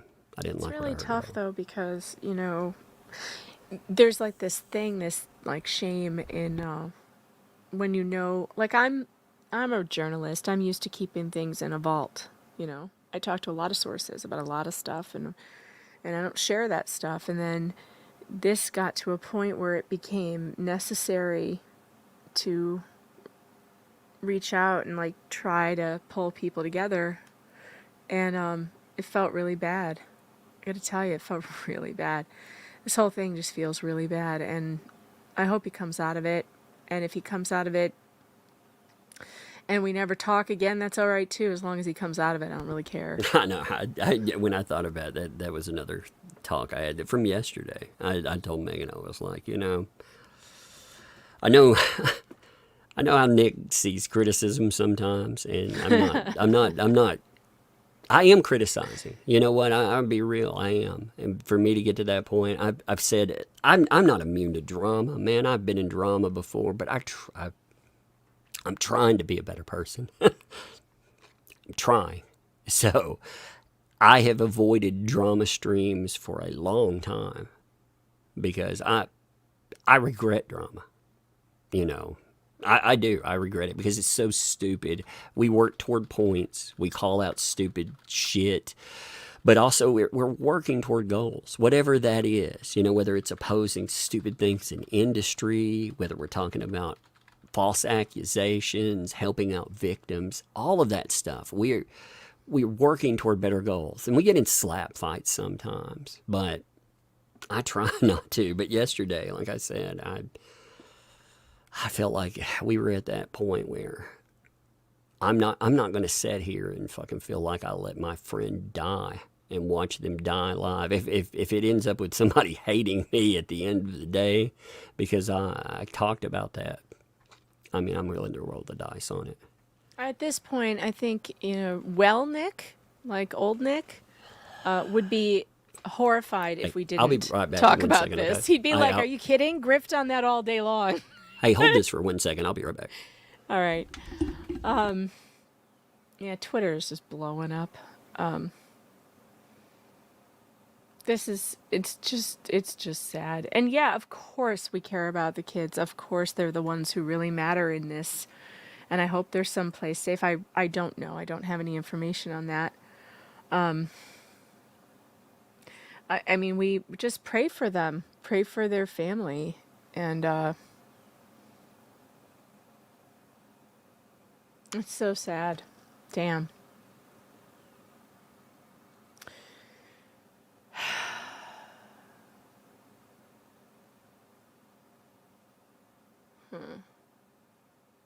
Sorry. All right, I'll look at your chats. When Nick returns, he will have his mugshot as a profile picture. It's really quite a good picture. Actually, he looks better than he has in a long time. There's can you pull up the closer one because the look on his face is so classic. Give me 1 second. Let me see if I can. The look on his face is so classic annoyance. He's so pissed. I'm looking for somebody posted a picture itself. I'm downloading the picture. Just give me 1 minute. I'm gonna. Because he looks so mad. He looks like he may be on the verge of telling a really nasty insult. But he looks better than he has in a long time. Yeah, that's what I thought when I saw it. I was like, well, it's just weird. I'm like, is it the lighting or something? You know, because he looked better than he has in a long freaking time. You know, in the stream. Yeah, is it the lighting? There it is. I don't. But you see the black eye. That was how we figured out it wasn't faked. Yeah. Because we saw the black eye yesterday, but he really does look better than he did. Give me a second. Like his cheeks don't look as hollow either. I don't understand this picture. It's making me feel like reality is not real. Give me 1 second. I'll pull up the black eye picture because when I saw that, I was like, where did that come from? When I first saw it, I was like, I think somebody photoshopped this. That's an old picture. Yeah. How did he go from looking like the homeless hobo to looking like he did a year ago? Hashtag free Rekieta. You guys are making me laugh. Yeah, we need some jokes in here, please. We need to. The black eye could have been a Baldo mishap, says. Oh no. Dan. Oh no. There it is. Okay, so give me 1 minute. So there was a post that came up. I'm logging in on it. It's taking me. I'm pulling these live. So. Nick didn't do nothing. Free records. So there was this picture that came up with the locals, and you can see right there. Right. You know, we were talking about that yesterday. We were like, wait a minute. That's what made me think, oh my goodness, that's not an old picture. That's a real picture. Yeah, I thought yeah. Kiwi Farms messed around with something and like photoshopped it. Well, dude, there's so much AI. I mean, we play with AI. We like make fucking cockroach getting breadstick pictures all the time and dumb shit like that all the time, you know. So, All right. Speaking of telling jokes, we do have to address the Sonichu theory. oh yeah, Because this is too weird. It really is. I mean, I noticed the chat's brought it up a couple of times, but I do want to bring. I mean, I'm not a superstitious person, but I am a spiritual person, and it is weird. So, do you have the Hold on. There's actually. And yeah. Find that clip Branka- where you put it on. Yeah, Branka was on the stream with him at the time. And let me see if I can find it. Yeah, that's the Chris Chan thing. You know, there's a Yeah, I the never heard cursed of it medallion. until I never heard of it until this. yeah, yeah, yeah. But that's, it is weird. I'll give you it's weird. And then we've got actual ghost hunters, and the only reason I'm laughing about this is because I think Nick would laugh about it too. Because there are actual ghost hunters like weighing in on this. Like, oh yeah, this could absolutely have opened a door, to some kind of demonic attachment. And I guess the timing from when he was sent the medallion, he was okay, and like from then till now, it's just this awful downward slide. It is a strange thing when you put that into perspective. It's It like, is. It's really weird. It's super weird. I'm looking for it. I know it's on here somewhere because it's I been have to going. say, It's just been making the rounds. Just to make a little levity. I love his outfit choice, by the way. I mean. Oh, well, so Kiwi Farms also found that shirt on a stream that he was wearing. So they've gone through his streams and found the shirt that he was arrested in. Oh no. He should auction it off and pay some legal bills. that would be amazing. He'd be like, yeah, you want to own a piece of the worst day of my life? Yeah. If he gets better, he needs to auction that shirt off. I'm sorry. I hope that Nick will find it funny that we're trying to laugh, because I don't know what else we can do. I could cry. We could do that, but that's no fun. That's no fun. All right, there it is. All right, give me a second. Let me. Oh, except that's not the video. That's just a still of it.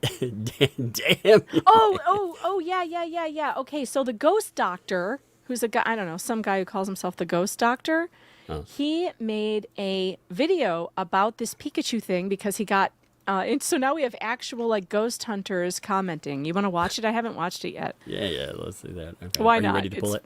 Are you ready? Okay. Yeah. Let's open Hey guys, it up. Chris the Ghost Doctor here. And last night I ended up answering a question about a online personality. I guess his name is Nick Rekieta. I hope I'm saying that God. right. I don't know who this guy is. Rekieta. But my reply ended up getting a lot of buzz. So I told everybody that I would do a video on this and kind of explain things in a little bit more detail. So they said Ancient Gamer says, "Ghost Doctor, what an easy job." I mean, if you're a ghost doctor, you've already lost the patient, I guess. I don't. How does that work? sent me some pictures of this guy back in like 2019 as compared to now. And if you see him back in 2019, he's very he looks full of life. He talks very well. And now his face is very gaunt. In his videos, I guess he slurs his words, on the verge of passing out from time to time. And people are like, what is going on with this guy? Because I guess he's an alcoholic. At one point, he put a necklace on. And I guess there's some theories out there that it was cursed and could that do anything? And yeah, absolutely. I'm not going to say that's the complete catalyst of it, but it could have, him putting a necklace on that somebody sent him that is cursed, could have opened the door. And if you don't know how to properly cleanse yourself or your space, you know, once these things start to slip in, they can kind of like plant their flag and start to invade that space and wreak all kinds of havoc on their life. I think somebody told you he divorced over time, I saw. No, so he's not divorced. yeah, they can just get in and cause all kinds of havoc in your life. And I saw that he's an alcoholic too, and that's kind of taken over his life as well. And the problem with this is every vice, human vice out there, drugs, alcohol, even porn, has their own frequency level that attracts beings in. They have their own frequency being. Beings, frequency beings. This brings up a point, though, that I was talking about with trending and other things. This guy has no idea who Nick Rekieta is. Like, he had no idea, obviously. He's telling you he doesn't know any of what's going on in his life or anything else, but people were seeing the clips that were coming up, and then, there was the discussion about the Sonichu thing, but that brought a lot of people in there. Again, it trended, and it trended majorly for days. So, and there's like, wait, here, so there's the still. But he got, so the weird part is somebody sent it to him, and there was a letter with it. Let's see if I can find it. What if I put in Sonichu? Here, I'll pull out your search. Tell me if you're ready. I'll pull it back up. Okay. Because there is a video of him and Andrew Branco laughing about it, and it is funny. But the weird part is this letter that came with it, and the letter was partially burned. I mean, why would you why wouldn't you throw this out? Why would you put it on? I can't find it. It's so weird. All joking aside, like, that ain't what did this. I mean, just honestly. I know, but it's weird. It's weird. It's still weird. It just adds a moment of levity, like I say, I mean, it's such a fucking horrible matter. I can't believe I can't find it now, because I watched it like 5 times. It's got to be in here somewhere. I don't know. I think you want to add anything else on this subject? I know there's plenty of people watching that, but I think I'm No, off that subject. I don't. I don't want to talk about it anymore. But what was, but Chris, I don't even know I wish I knew the lore of this thing, though. I don't know what it's about. That is a rabbit hole and a half. Like that is a very deep rabbit hole.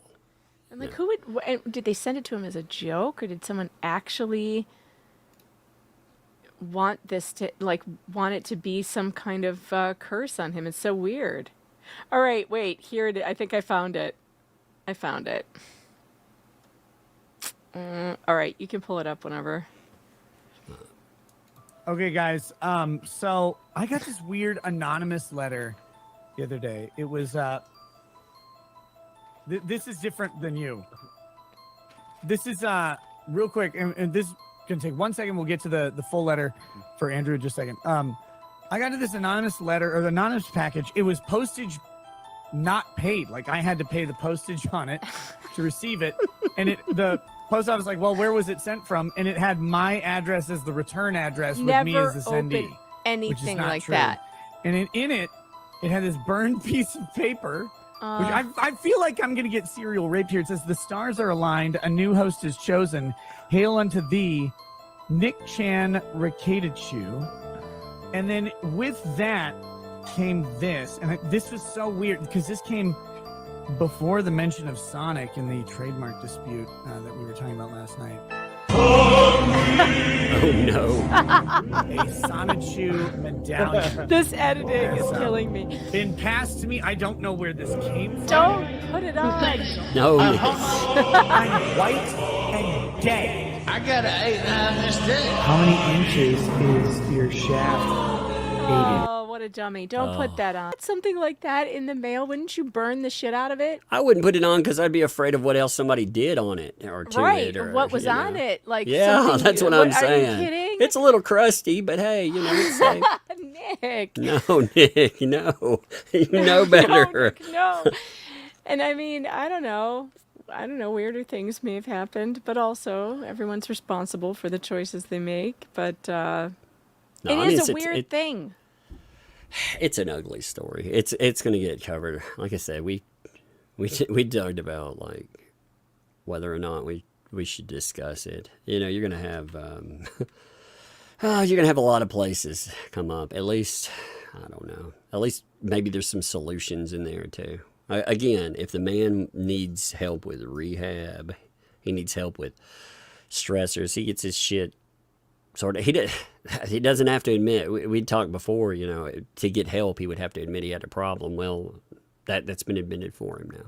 He had a problem, obviously, and we're past that point. So if he did need help with, because at rehab, somebody had already offered to pay for rehab.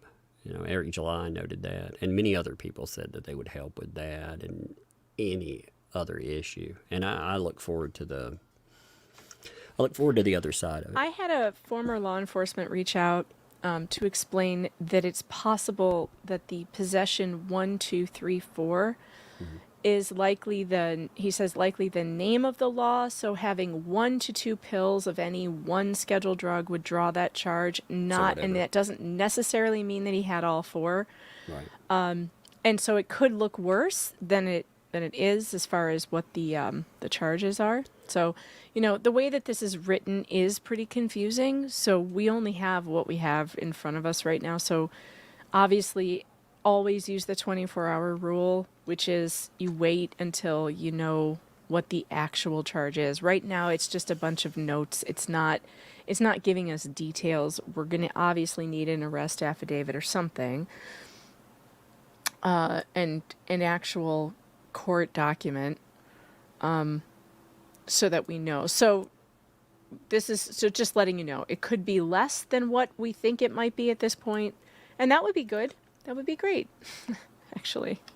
It was so weird. Like yesterday, we were talking about, you know, the Clayton Echard situation, and we highlighted his lawyer in conversations with that lawyer, you know, in replies, where he's talking about like, oh, you know, let's talk about how great you look there. And we was like, what the fuck is this garbage? You know, like, why is that on my screen? You know, but anyway, let's know that that David Gingras, by the way, Laura Owens' lawyer, did you know that he wrote me a love letter today? Oh, by the way, so let's note this real quick. There are a lot of you here, and you've never heard of this case, and you need to. Okay, imagine a case where a woman goes in and claims that she's pregnant with twins, despite the person that supposedly impregnated her saying, hey, we only had oral sex.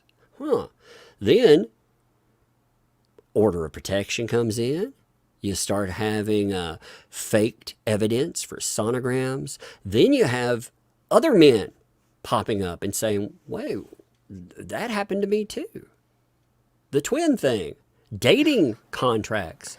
Hey, I'll get rid of those if you will sign my dating contract. There are so many people that don't know about this case, and it is insane. It deals with one of the ABC bachelors, Clayton Echard. I mean, it is the craziest case I've ever seen. And we've seen some crazy ones. Oh, yeah. There's been crazy cases. And David Gingras did not. So I made a musical recently out of my email communications between me and David Gingras, the lawyer for Laura Owens, who has just taken on an incredible role. I liken him to the Tasmanian devil or a tornado. Like, he comes in like a tornado and just tries to shake up the joint, you know? And he's done such crazy things in this case. But one of the craziest things that he's done is have a blog. He's the blogging internet lawyer, and he's blogging about an active case that is simply insane. So the thing that I wrote my musical about was an email that he wrote to Greg Woodnick, who is the attorney for Clayton Echard. And in this email, David Gingras, it sounds like he's taking credit for putting other attorneys in jail or having them disbarred when they go up against him. I mean, that's literally how everyone took it. He was all, you know, just as a fun side note, you know, all the other attorneys, a bunch of other attorneys I've gone up against have ended up in jail or He's disbarred. like, I'm the Conor McGregor of litigation. Yeah, I'm the Conor McGregor of litigation. So I sent him the press inquiry saying, you know, okay, put up or shut up. I need to see who are these lawyers that you say you had a hand in putting them in jail or getting them disbarred. And he went off half crazy, you know, say, I never said that.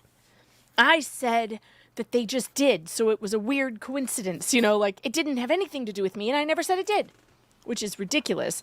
But now he has written a blog post because I think he's upset I haven't given him any more attention. I think he really wanted me to write an article about him, and I didn't because newsworthy if he didn't have anything to do with jailing or disbarring these attorneys. It's just him making up stories. And here I've got it. Let me get it for you. There you go. Yeah, and now he has written me my own personal blog post. Lawyers I've personally put in jail or not.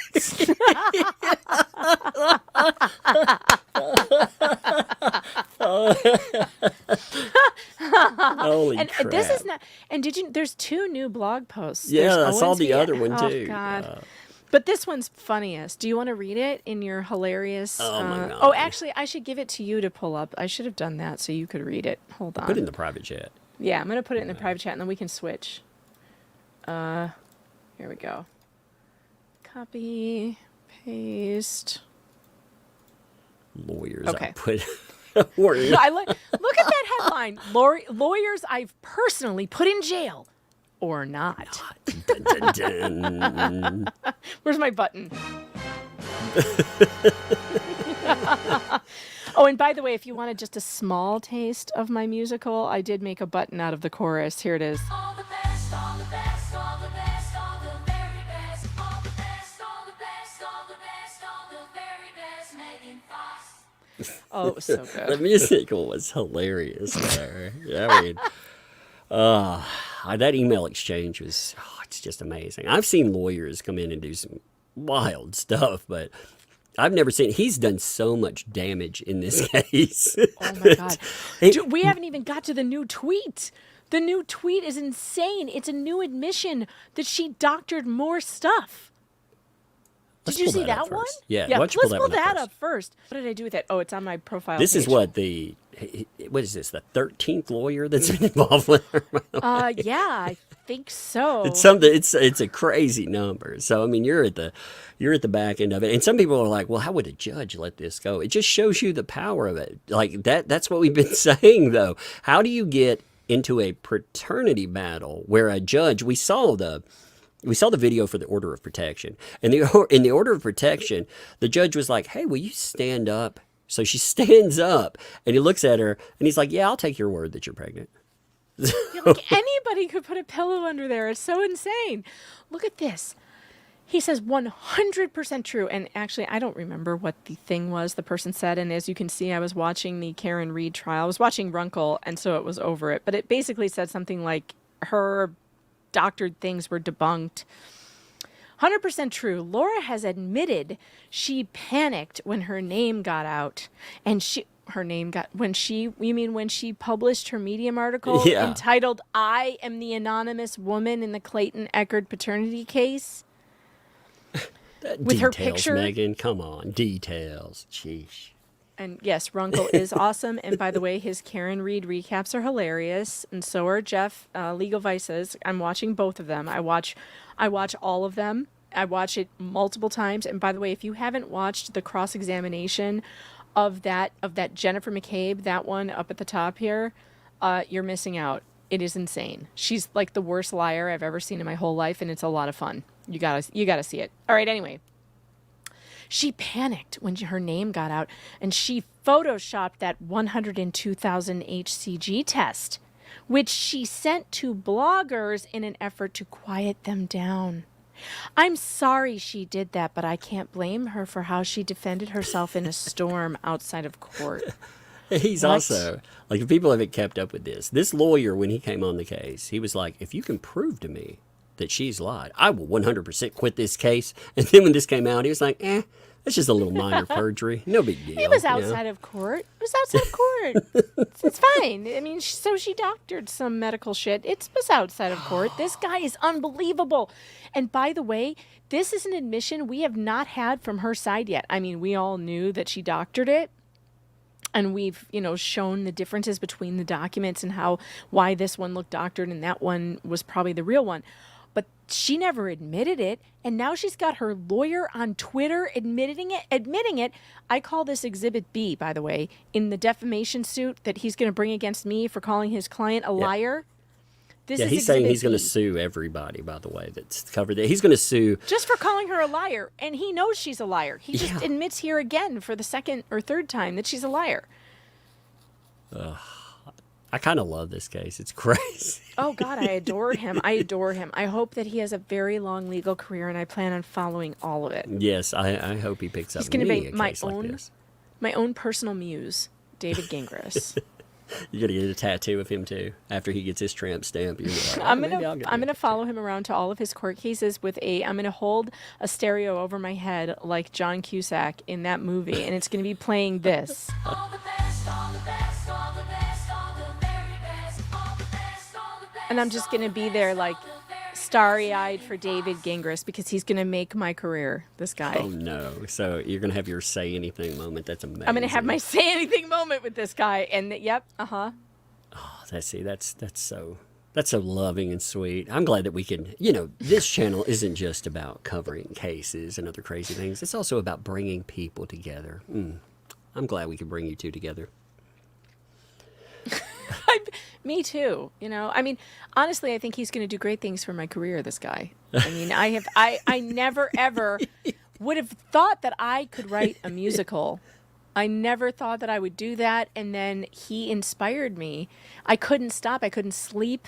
I was up for like days, all weekend working on that musical. And it is a work of art. It is, in fact, right before the show, I was on with Flux, and we were playing it, and she's been playing it nonstop. She's so funny. She's like, I can't stop. I can't stop. I need a 3-hour version.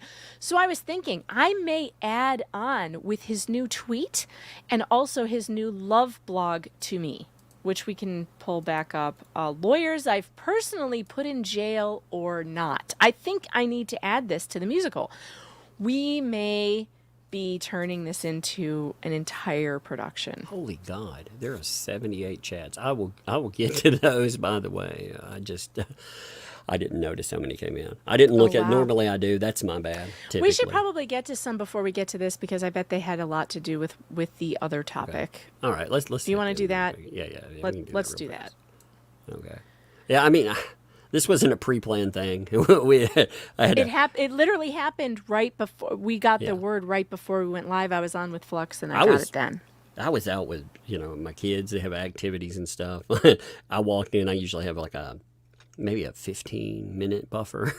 And when I walked in, I looked over because I was going to pull up everything. And I was like, oh my God, is that real? And it involved an first extra one I 15 had. minutes on top of it. But yeah, let's hit them real fast. Let's see. But we Fallen were Hero. planning on we go live every Thursday night. This was a live show planned already. It's not like we were like hopping on live to cover it. It just happened at the exact moment.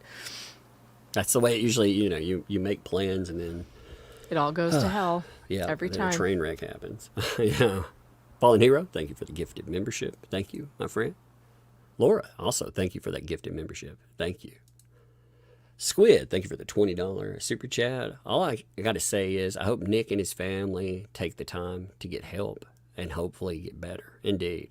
I know he's been struggling with personal stuff and it's definitely affected him in the worst ways possible. I would agree 100%. And we don't know all the struggles. I mean, we've seen some publicly. Again, that case is very public, and that has got to, as many streams laughing about it and stuff, that has a very detrimental impact. The blind lawyer explains, thanks for the 2. Arrest is better than be buried. Yep. Yeah, that's true. Agreed. That's right there. Yeah. That was indeed. I felt some relief actually that it wasn't wasn't getting noticed that he was dead. Or the other side, killing somebody, like going out, driving, and, killing someone else's kids or their family or something. I mean, God forbid, any of that stuff. Anything can happen that way. And, I don't know how laws are there, but in Tennessee now, you're responsible for that person's family for the rest of their life, and with good reason. I mean, you go out and you do something horrible, you're not just going to jail, but that's going to follow you financially, not just mentally, not just after that. You have to raise that family essentially. So I was, like I said, anyway, Tracy, thanks for the 5. Addiction is the hardest thing to get out of, and so many need to hit rock bottom before they find their way out. I hope he finds the way. Yeah, indeed. I hope this is perceived as the rock bottom. I do. Productions, thanks for the 10 there. Behind the scenes, being a whole team, trying to offer him and Kayla help, But all we got hit was denial. Yeah, I've heard that from a lot of people. A lot of people. You know, it's sad. But, yeah, man, thanks for 5. I'm glad y'all are addressing this because y'all won't be catty. Y'all sound like true concerned friends. Yeah, I mean, it's a subject, too, that I don't know a good way to address things like this. I mean, is there a good way to address them? I don't know. I don't think so. I mean, we did the best we could, and it just is what it is. And it kept this slipping to wasn't the surface too. You know, this wasn't the way anybody wanted it to be. No, This and it wasn't kept the coming way up. anybody I mean, wanted it got mentioned a couple of times in streams here and there, because people were hoping that like maybe Nick would hear that. Like in the locals chat last night, someone asked, "Hey, have you heard like this person talking about it?" And someone asked, you know, "Hey, did you hear what Tug had to say?" And he was like, "No, you know, I'm not paying attention to any of that stuff." And you know, that's frustrating a bit. You know, again, you hope that that's just cope, and he really is hearing that. But regardless, there's still the denial. It doesn't matter in its own way too. Bad Dragonite, thanks for 5. Just wanted to point out Schedule 2 includes prescriptions like ADHD medication. All innocent until proven guilty is usually a thing, and Minnesota cops are, well, we definitely know there's a problem, you know. Yeah, I mean, guys, don't give him excuses, please. Please. Please, God, let him admit it at this point. Dan's son, thanks for the video of him spanking it the other day. It was the beginning of God. the end. Oh, Lord, that video. Oh, no. That video is so bad. That video trended everywhere. Like that's the video that so bad. everyone put up. That, you know, again, I think like people focused on the like what is or isn't happening here, but I think it was just showing you how bad things were. You know? But the worst part about it to me was that his reaction to it was the big deal. So what? I was drunk at 3 a.m. Like, no, how do you not see this? The reality of him not seeing it is just like, I think he did see it. Like, I think he did. Like, again, you do anything, you know, you're talking about like drug addicts, like very well known. It's still $5 from fucking, you know, they'll rob people and everything else. So, you know, denial is the least of the sins in there, you know. But I mean, you get to the denial part of that is denial. You know, if you're going out and doing things chasing a high, you're always in denial. And you see how far that goes. Usually, you know, there's a wall someone hits. That wall, it can be, again, a physical wall. They could literally hit a wall or a telephone pole or a car or whatever. Or it can be, you know, going to jail or just whatever. And I just want to thank the people in the chat who are making me laugh, like Vespa Live Gaming. Did the cops kneel on Nick's neck? I know, Oh, no. bad joke, but Nick would think it's funny if he was back to himself. Can you imagine him roasting his own arrest?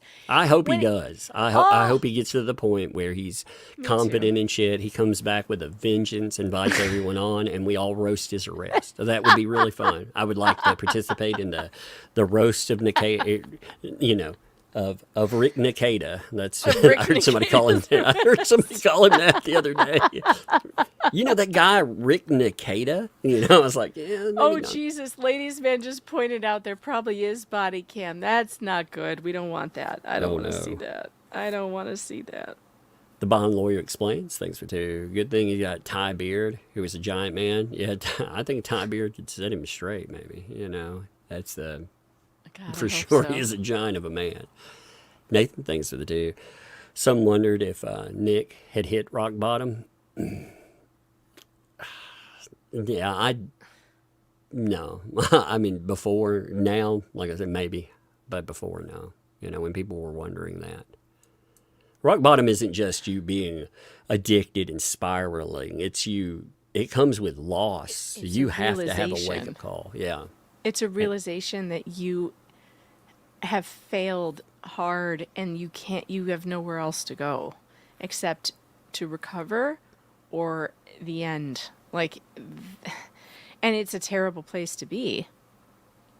But if you're not there and people just like force you to get better, you know, that's where relapse really comes into play, and it's bad, you know? Yeah. And like I said, I've always liked the statement too. You know, when he gets clean, people making sure he stays on the tried and true. Because again, everyone has a relapse in them, but very few people have another recovery in them. You know, so when you get clean, like again, I don't know. I think taking the momentum and being a real dick about it. I think that's the way I'm going to, you know, once he's, like I said, he's stable and everything else. Yeah, no slipping. Like, no slipping, man. Gids G, thanks for 5. This breaks my heart. My husband died of heroin overdose. Man, I hate hearing that. I'm sorry to hear that. Watching Nick slowly die kills because we used to watch together. Oh, that's horrible. Yeah, man. I mean, Horrible. I streamed. I like Nick enough that I didn't think I could cover the Depp trial because of just obligations, you know, real life obligations. So for that first week, I went on there and I covered with him because I like Nick. I thought it would be fun, and it was fun.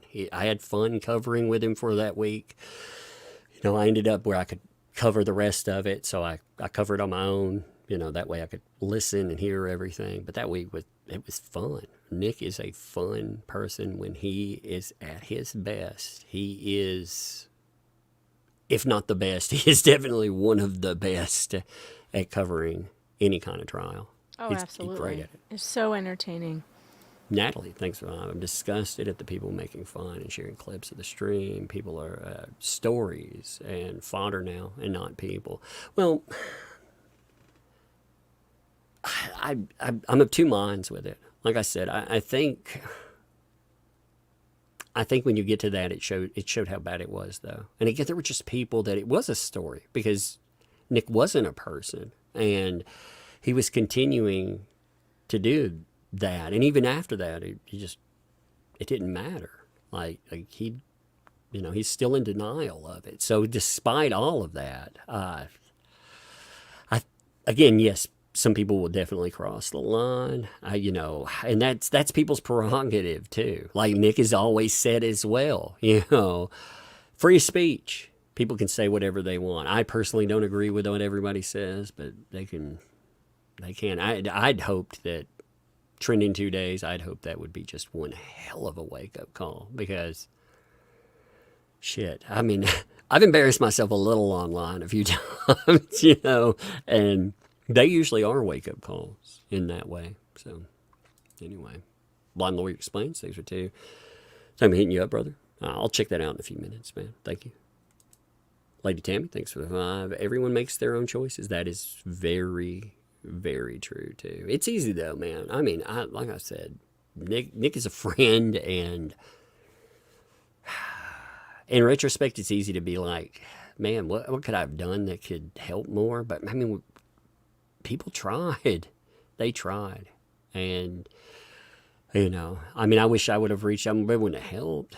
I mean, ultimately, I know that. It's easy to take the blame off that person. I hope, and again, I don't say blame in a ugly way. It is it's their choice, it's their consequence, and in the aftermath of it, again, he could be right back up on top. Mega, what is that? Mega Mobass? Thanks for that. Mobass. Mobass, I think it's Mobass. Mobass. It could be Mobass, baby. Get that Mobass.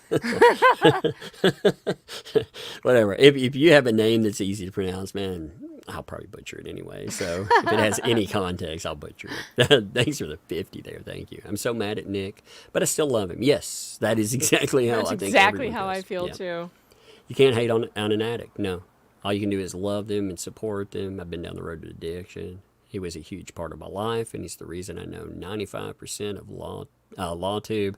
I like pray that he gets LawTube better than LawTube. The LawTube LawTube. sounds Get in that more fun. LawTube. Bathe yourself in logic. I like it. Rosalind Duke, thanks for the 5 there. If you find yourself doing things that scare you, you know how to reach out to me or any of us. The community is about support. You're not alone. That is true, too. If you're in a dark place as well, there are plenty of people. And there are plenty of options. You know, if you feel like, if you're in a place like that, and this is a reality check to you, too, there are options. Like I said, there are excuses. Like some people are like, hey, I can't go to rehab. Okay, well, there's outpatient methods. Like I said, there's Vivitrol. There's many other things. If you ever need that conversation, there's plenty of people to help. Nathan C., thanks for doing it. You guys are credible. Thank you for covering this. Well, thank you, man. Thank you. Appreciate it. Run 3, thanks for the 5. You're both clearly good friends of Nick's. It's obvious. You'll help him where you can. Now I'm going out to the ship to try to make something good. Indeed. Appreciate you. And yes, go make something positive. Minnie Mouse, thanks for the 5. He has to want to get sober more than he wants to get high. That's very true too. That it becomes a psychological need. You get past the physical cravings pretty quick. You get that out of there. But psychologically, again, that's what I say about coping skills. You cope with stuff, but also, drugs have that thing that they make you think they make you feel good. You're usually chasing that. Though you might have one time where you're like, ooh, but normally you're just chasing. And yeah, when you get to that, when you break that cycle and you can look at it, then you have to want not to go back. It's true. Magician Sapphire, thanks for the 10. Nick was someone I respected highly and was a fan of, but I can see during the last year he's gotten worse. It hurts seeing what he's become. I hope to God he bounces back stronger than ever. Indeed. I agree with that. Like I said, I think he can, very much so. Rosemarie, thanks for the 20. Thanks for talking about this. I thought the links were fake. It's sad, and what's difficult is trying to keep it private between family and friends and ignoring the internet while they offer their opinions and criticism. And it's also, it's hard when, after that stream, we got hundreds of messages, and I'm not answering people, and people think you're ignoring it. And it's like, They think you're ignoring it. They think you're not. You don't care. You're covering. Like that. That's not accurate. Give me 1 second. I think I have a kid coming this way. I'm gonna have to stop. But you also can't you can't answer every message either, and also you can't. I'm not telling my friend's business to strangers on the internet, you guys. Like, I know you don't feel like strangers because everybody loves him, and I get that. I want to be able to say something, but meanwhile, it's not my story to tell. I'm not his boss, his mother, it's up to Nick to tell this, and I tried to do what I know to do, what I've done before for other friends who've gone through it, and that's all that I could do. And that includes not talking out of school to strangers online. And just know he does have good friends, and his friends are tried to help. Of course, that's what we were doing. What do you think we were doing? The other night when he texted me out of nowhere and he was like, come skinny shame me and make me eat pie. I was really like, I felt kind of positive about it. Like, oh, good. Is he trying to get better? And like, of course I'm not going to go on his live show and like berate him. That's just not what you do for people who are struggling. When your friends are struggling, you if they ask you to show up, you show up and try to be there. I didn't go on that night. I had stuff going on, and I don't know, man. I was hopeful that like maybe he was trying to get it together, Yeah. No, I don't mean anything negative on that. You're always hopeful. You're like, hell yeah. I'm not a very optimistic person. Like I don't feel optimistic. I wouldn't say I'm pessimistic. When I see things in front of me like that, I don't know. Anyway, it's not that's the things. Again, hope is a good thing, but the reality of it, it didn't work out like people thought they wanted to. Wendy, thanks for the 20 there. I'm praying that this is what Nick and his wife find sobriety for themselves and their kids. Indeed, there's nothing to be joking about. My grandson almost unalived himself twice. He's in recovery now for 1 year. Indeed. Yeah, we cover difficult subjects too. I think there's a place for a little levity, but it's not in the. There's nothing funny about the arrest. There's nothing funny about a person almost killing themselves. You know, neither is there anything funny in false accusations or anything else. But I mean, you do have to, otherwise it'll drive you fucking insane. Broken families and divorce and all this chaos that comes with all of this. Well, I mean, it just all, like these subjects would drive you crazy. I've learned long enough on that. I used to cover everything just straight, and I learned if you don't add a little bit of levity to it in some way, I mean, you take all this ugliness on yourself, and you know, if you have any moral compass, any empathy at all, it'll fuck with you too. So, hey, sometimes you gotta laugh. You gotta laugh at the absurdity, but there's nothing funny in what happened. No, and there's a ton of guilt. There's a ton of guilt. I mean, you think I don't feel it? You think I don't feel like, oh, I should have done something different.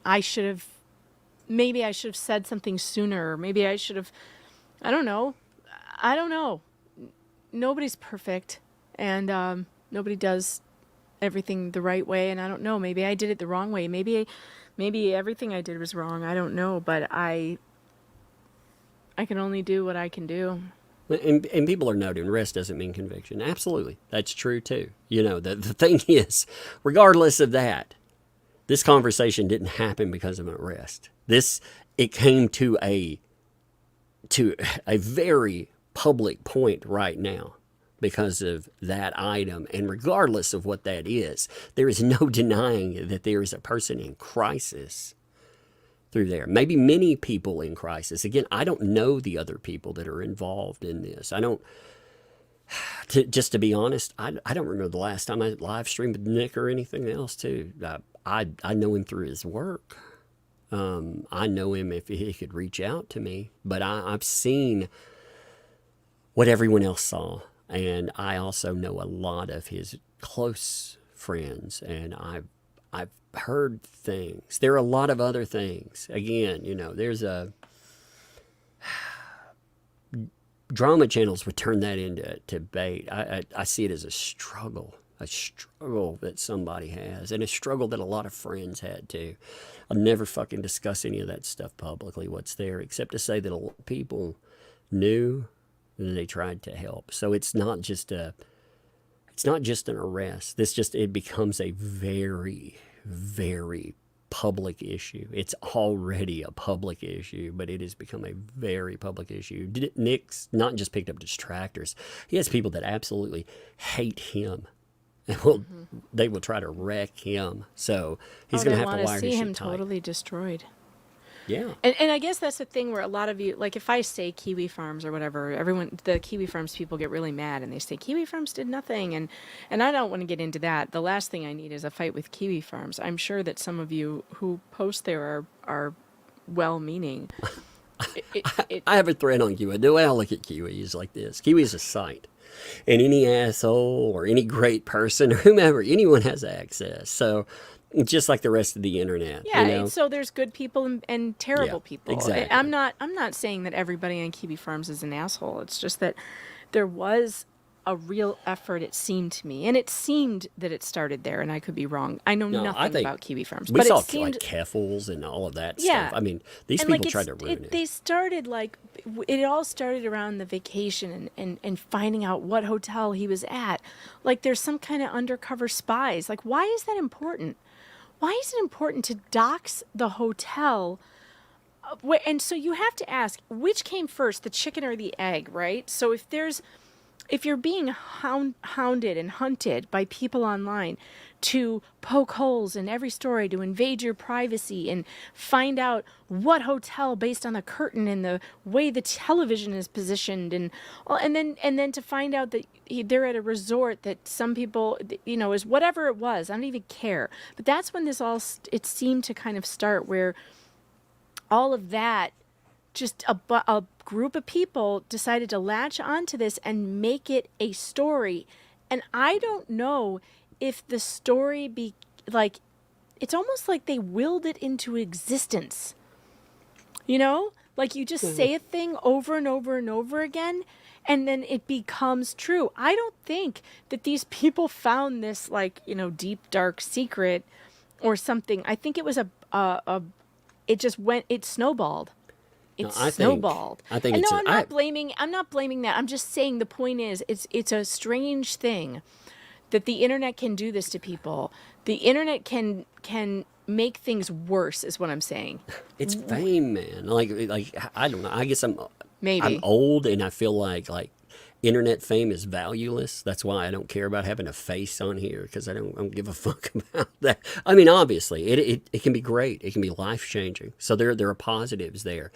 But it's just like you see with anything else. And Nick was like the top of that. Like a lot of stuff that you see discussed. I mean, I have a thread. I think so many other people have a thread. And some of it's true, some of it's not. And we all fucking do dumb things and we mess up. And some of that speculation, I mean, some of it's speculation. They're talking about people that are there. But no, I think Nick's had a problem. I think a lot of people, again, it was very noticeable. If it's noticeable, just watching a lot of the speculation, is everything people say right? Absolutely not. Again, it's like watching TMZ coverage. You just have random people speculating. They don't know the particulars or the ins and outs, but the overall theme we do know is true, is there is a real problem, and I don't know. It frustrates me. It's a vicious cycle. It feels fucking like. frustrates me though. Fucking frustrates me. I wanna like I wanna grab Nick and like smack him in the face, but also I give him a hug and be like, things are all right, man.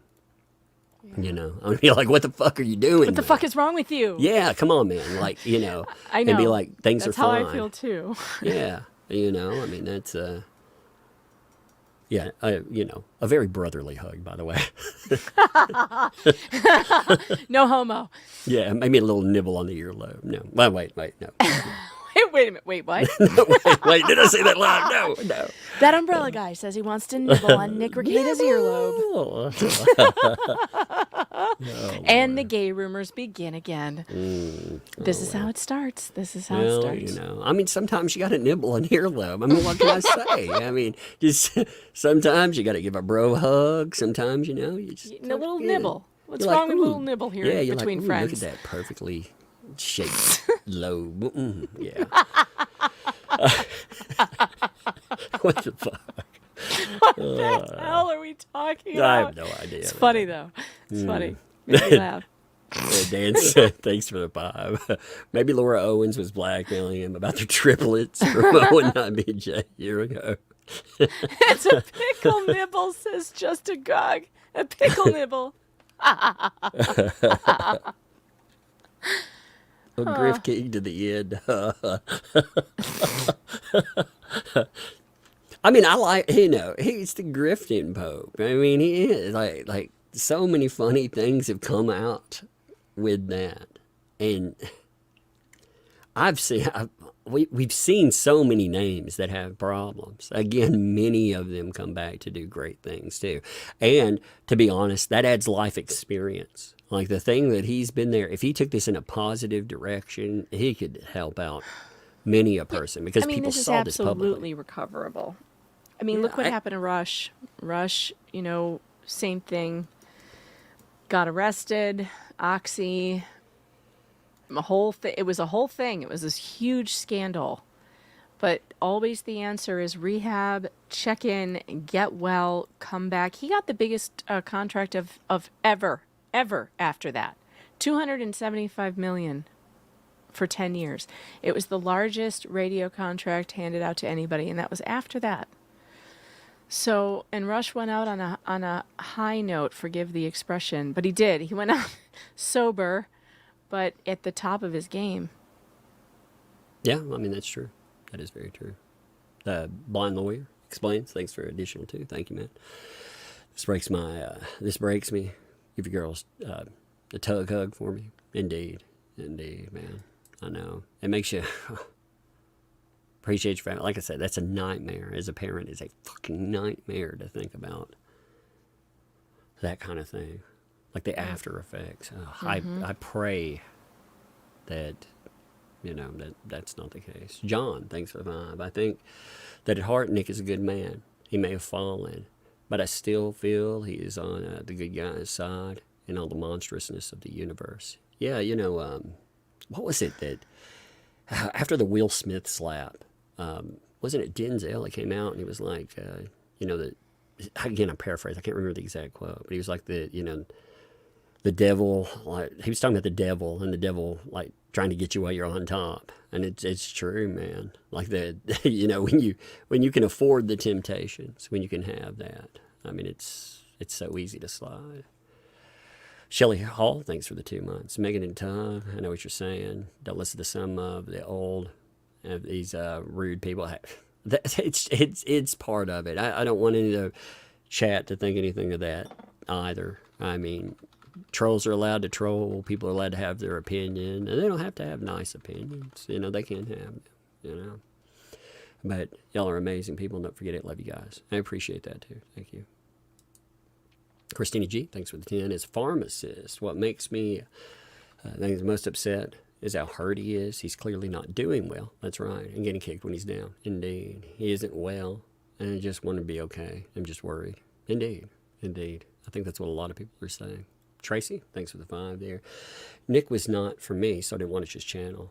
But I would never wish addiction on anyone. Indeed. You don't have to like anybody online to wish them be well either. There are people that I dislike. I mean, I despise, and I wouldn't wish this on them, I would want them to have a very happy life just way over there away from me. So I like never understand the desire to kick somebody when they're down, even if they're somebody that you really hate, Yeah.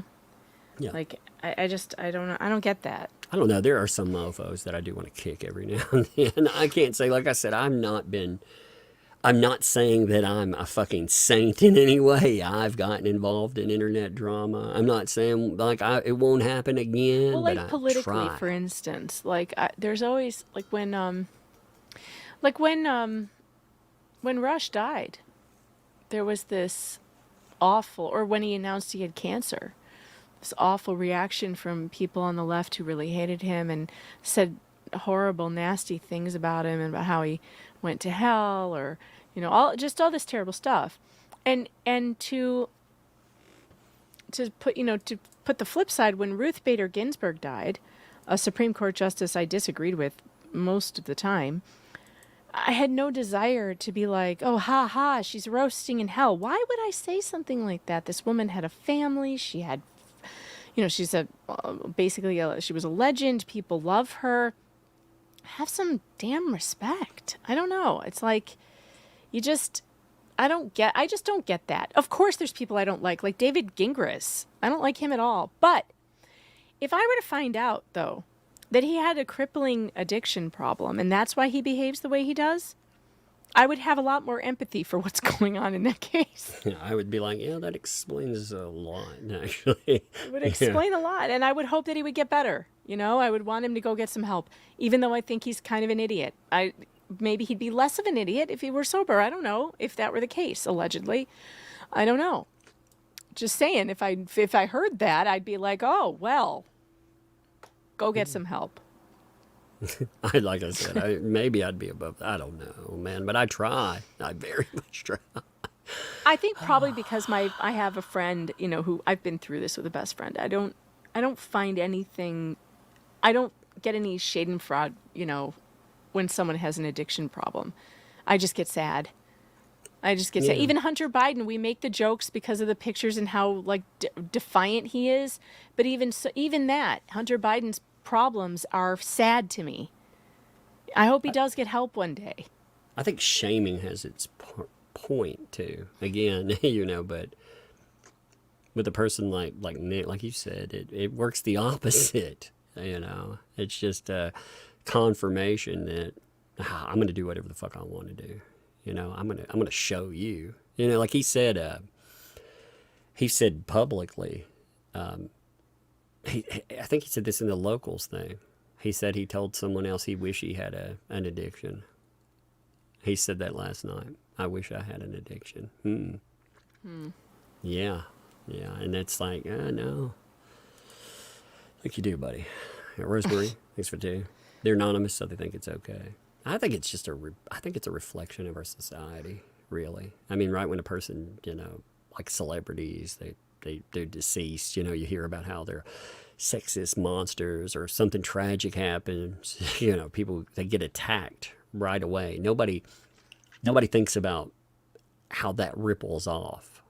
Like, could it impact anyone? And I'm not saying there's not a conversation to be had or even mockery for some people, but I don't think it starts in the moment, right, when they have the problem. The mockery, like I said, I'm all down with when Nick gets straightened out and stuff, roasting the shit out of him, and I'll do it on a stream with him. And I think he would, if he's in that place, then I think he would enjoy it. That'll be the funniest thing we've ever seen. Yeah, and I think it would be a massive fucking comeback too. I really need him. I need him to get back to himself.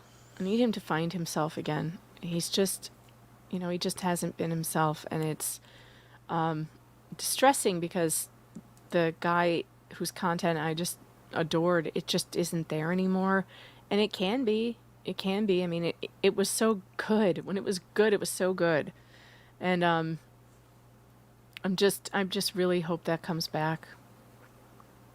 It's bad enough that people in my regular life have heard about this.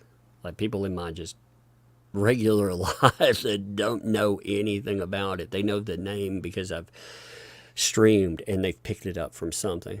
So they picked it up from, there's obviously other coverage that's going on.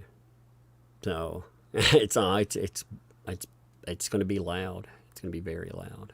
But like, again, it's when people are stories on the internet too, the loud shit, even if it's really loud, lasts for a few weeks and then it goes away. And again, that's where your redemption cycle. I saw by the way, thank you, Sue Scott. I did slow the chat down. I appreciate people pointing that out too. I didn't think about it at first. Fletcher Boy, thanks for 10. Megan, you and Nick are friends. You don't know trolls anything? That is true. Though, I know, but I like to yell at them. It's also a raw emotional thing. Sometimes it's cathartic to yell at somebody. Good. Feels good to yell at somebody and time you out for your bullshit. Feels good. I just told somebody in the chat because they're like, yeah, I'm timing out someone for an opinion. No, I didn't time him out for an opinion. I gave him a timeout for being an asshole. You can have any opinion you want. Just try not to be an asshole to me about it, because if I'm here, I'll time your ass out. Just because. I've got the timeout button, so fuck you. Like, you can't do 5 minutes in the corner. You can't do 5 minutes in the corner if I think you need it. Yes, you can. Say, yes, ma'am, and go do your 5 minutes in the corner. Oh, no, you put them in timeout. That's terrible. I'm a monster. I timed someone out for 5 minutes. 5 whole minutes. SF thinks with Vive. Love Megan and Tug. You can make anyone change directions. That's true. Even though you see the cliff in front of them, it hurts to watch it happen. That is very true. Very true. Grifter Wannabe, thanks for the 10. I'm not sure for the rest of the chat, but most of the streamers I listen to were introduced to me by Nick. Yes, quite a few streamers owe their careers to him. Yes, indeed. We all need to come together and help him. That's true. Like, Nick. Oh, he made so many channels. Nick, I will say he helped me grow for sure. He started growing. He would be so much bigger, by the way, already if he wasn't a live streamer. Algorithm doesn't like live streams. If he was just a video maker, he'd have been much, much bigger. But the Vic Mignogna thing, all of that case, that was big. And, we all talked about what was there. In fact, that's what put me on the kind of stuff that I cover now, because I felt like it mattered. And I felt like a lot of other people, they felt it mattered. So I feel like, I think I owe Nick personally, though, not just channel-wise. So, I don't know. It's a and he always gave me, his time and advice and, to help me grow my channel. And I think the first time he had me on, my channel went from 9,000 subs to 14,000 overnight. It was insane. It was just an insane leap. And he was just always so generous with his time, and he helped a lot of people, and it is, so I just don't like the, yeah, sure, we can be angry about some of the choices and whatever, but he's been a really good guy in a lot of ways to a lot of people. Now, a lot of those people, again, just noting they did want to help very much. Many people, again, even people you'd think maybe don't like or have had fallings out, whatever. I mean, you may not know about something that happened publicly. Just because people aren't on the show, you may think there's a falling out, and there hasn't been. But people that you may not think are close, like I said, there was an army of people. So I don't want anyone. We had Danson, thanks for one positive. You got to try the swinger lifestyle. Oh, no.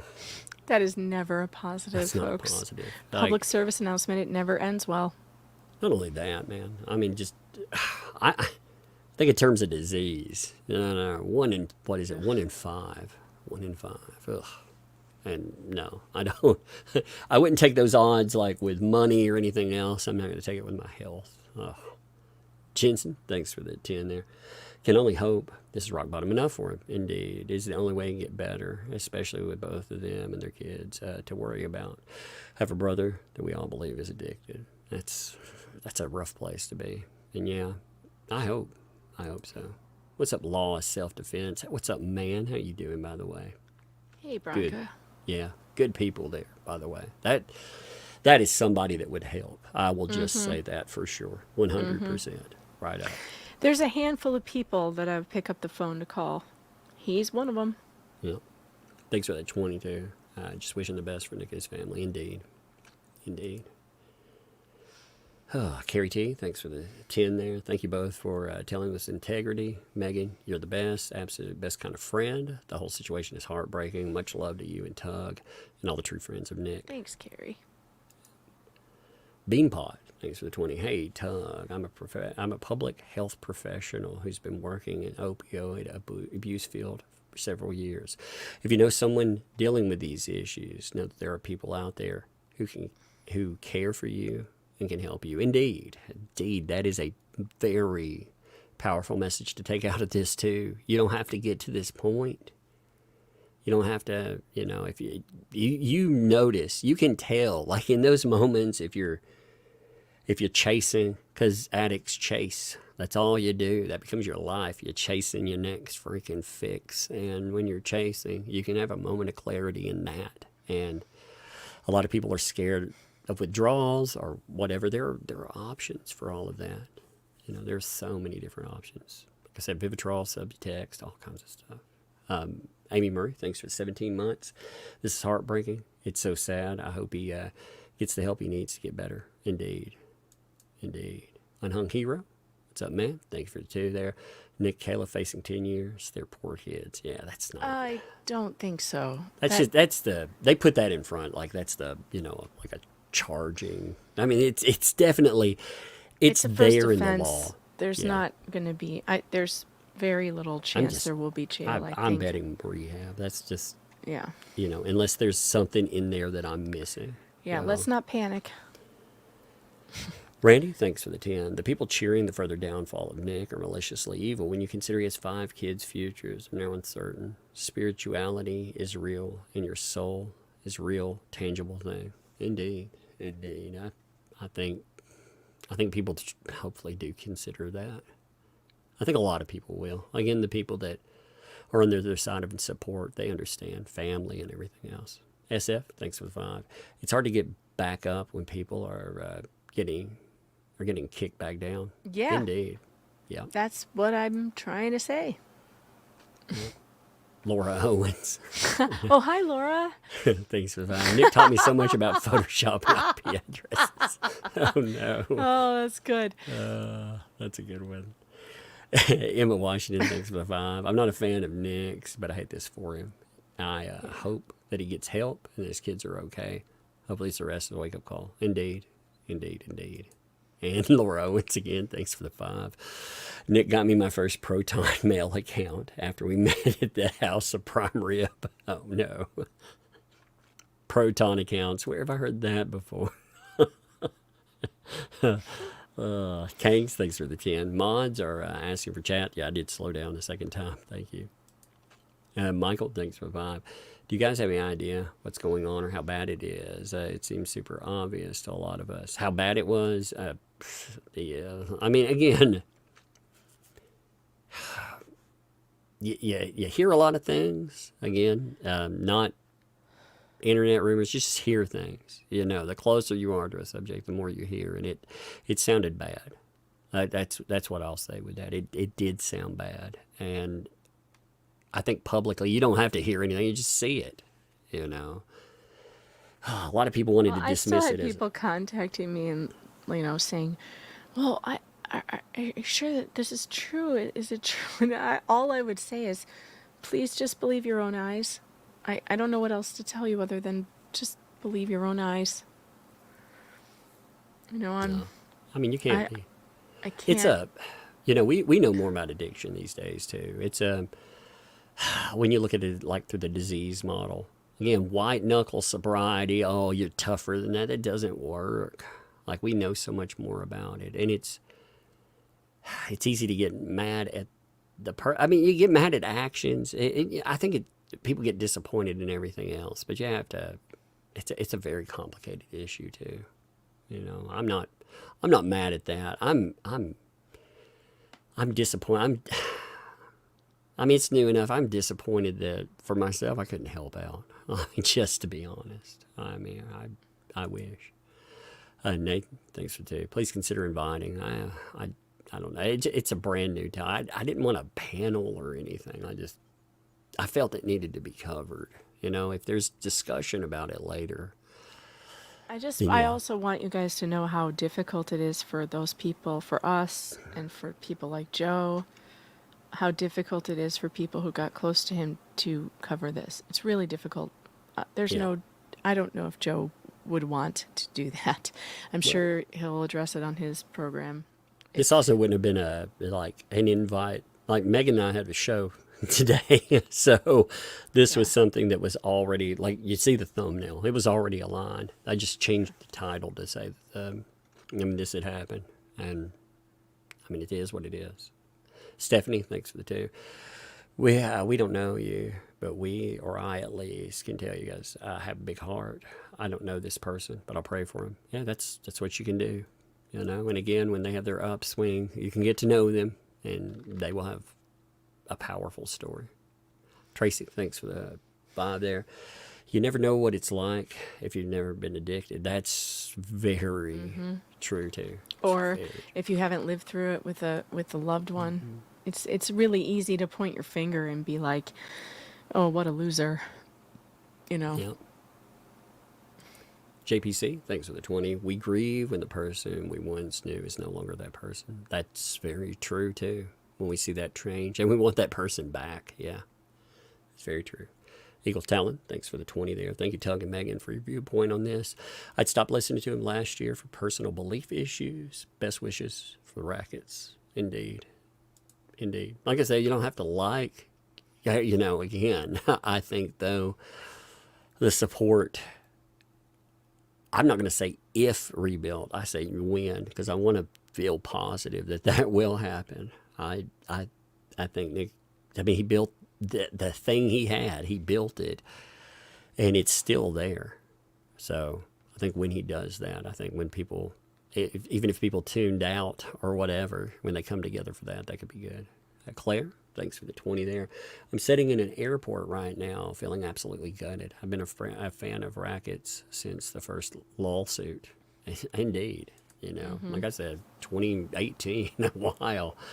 Ginger Ninja, thanks for the 10. Nick's toast he made to my Marine brother after I lost my brother still means so much to me.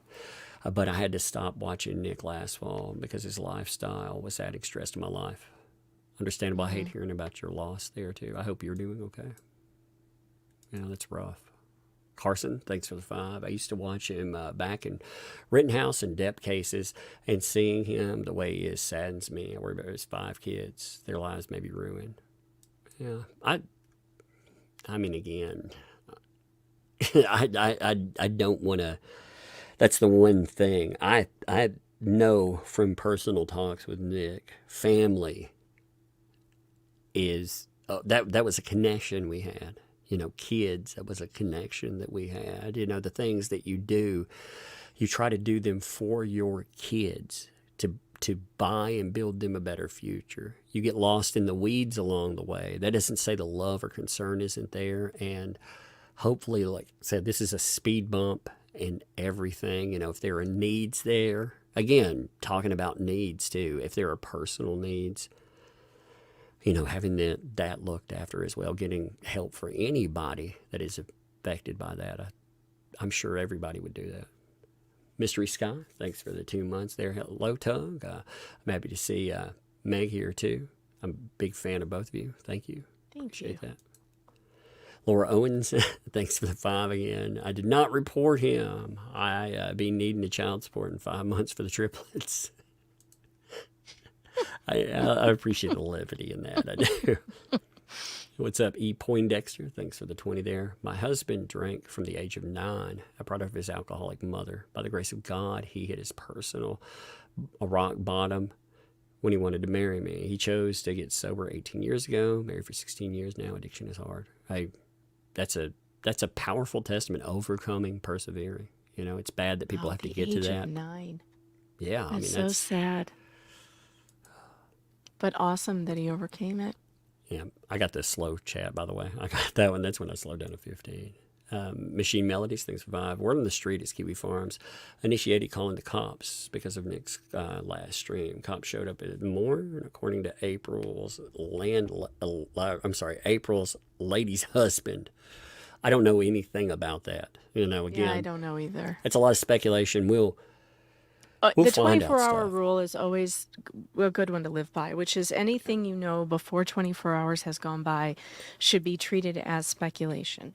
We Yeah. don't know. We're not going to have the details of this. We don't know what drugs. We don't know any of that. We just know there were 3 arrests, and that's it. It's basically it's this story that has been, I hate using the word story, but it is. I mean, for a lot of people, it is a story, and it has, again, been trending, and it just blew up. Like I just looked. I was curious how this coverage is, and it's getting covered by a lot of big outlets, I'm going to say. So it's going to be everywhere. But until you find out something, there will be a lot of speculation.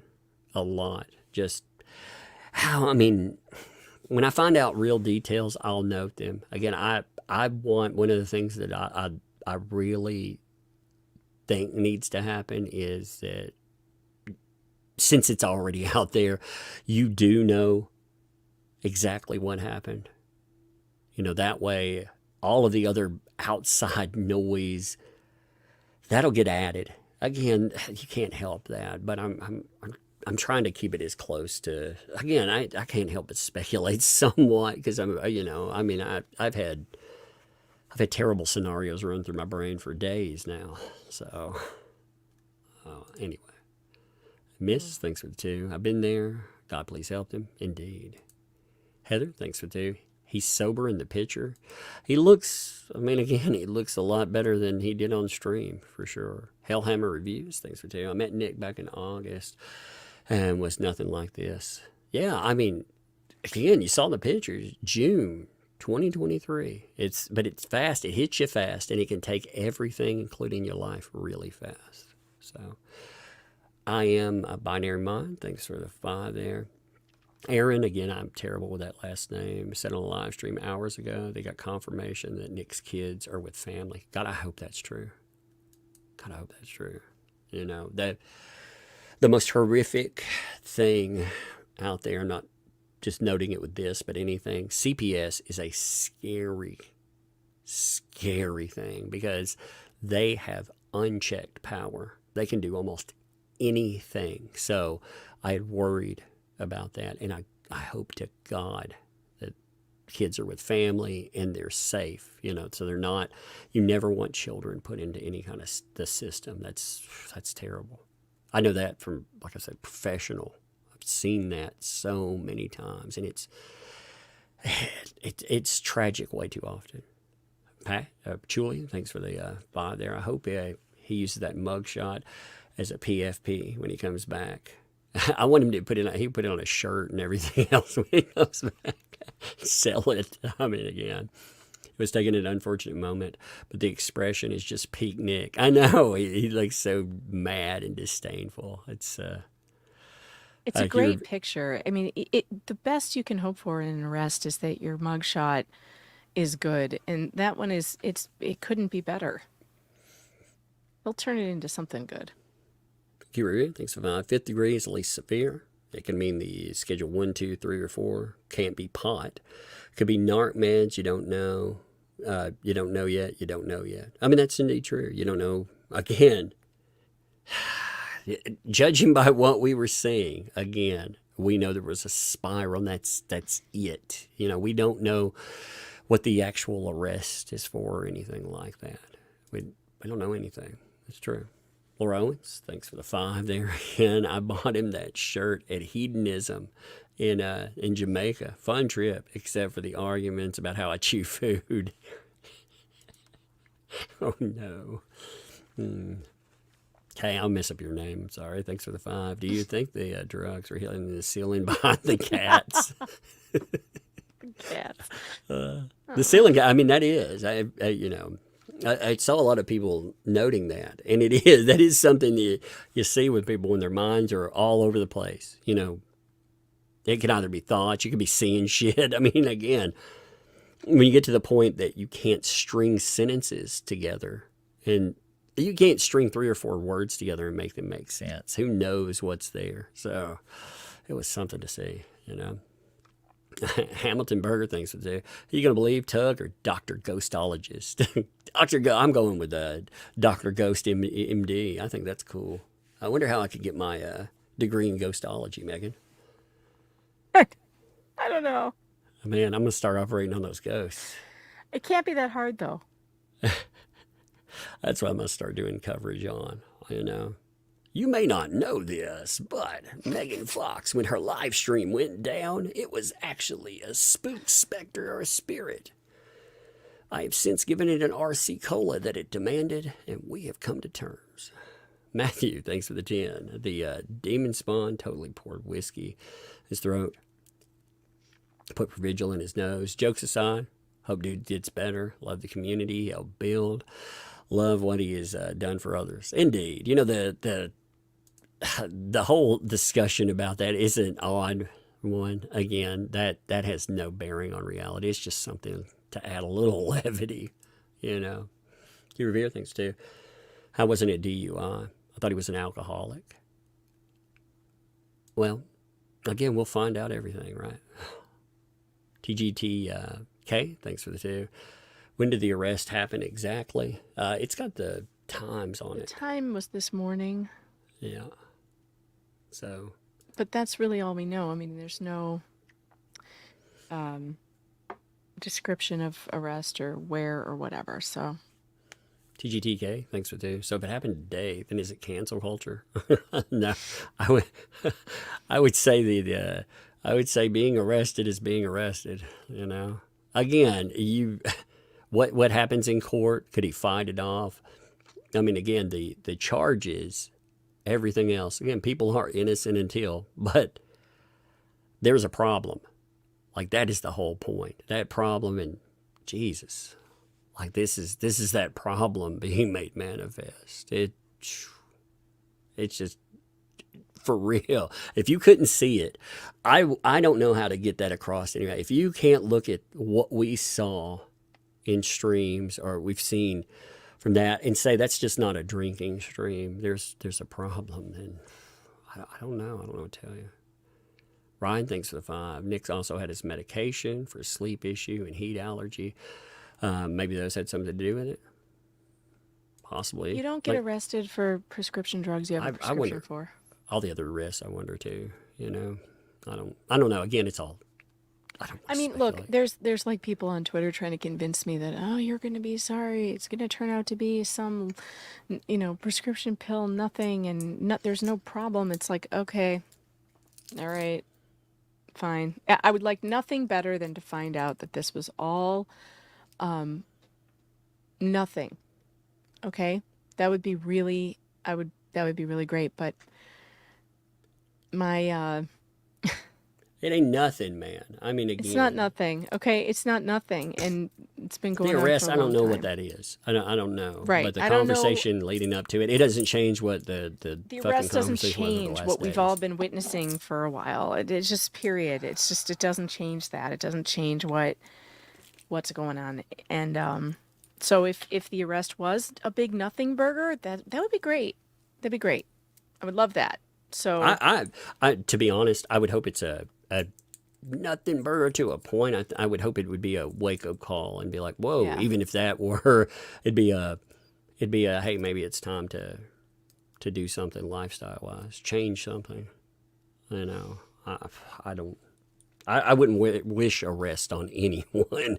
I don't want it to be taken that way, but something's got to give. I don't know.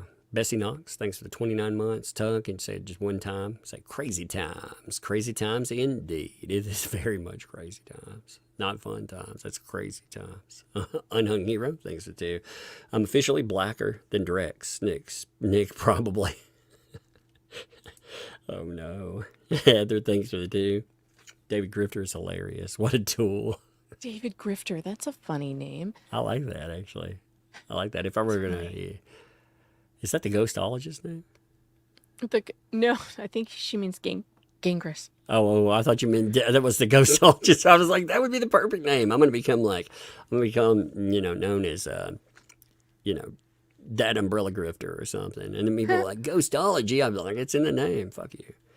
Yeah. Connie B, thanks too. Give Gangrous a special pin when he loses. Indeed.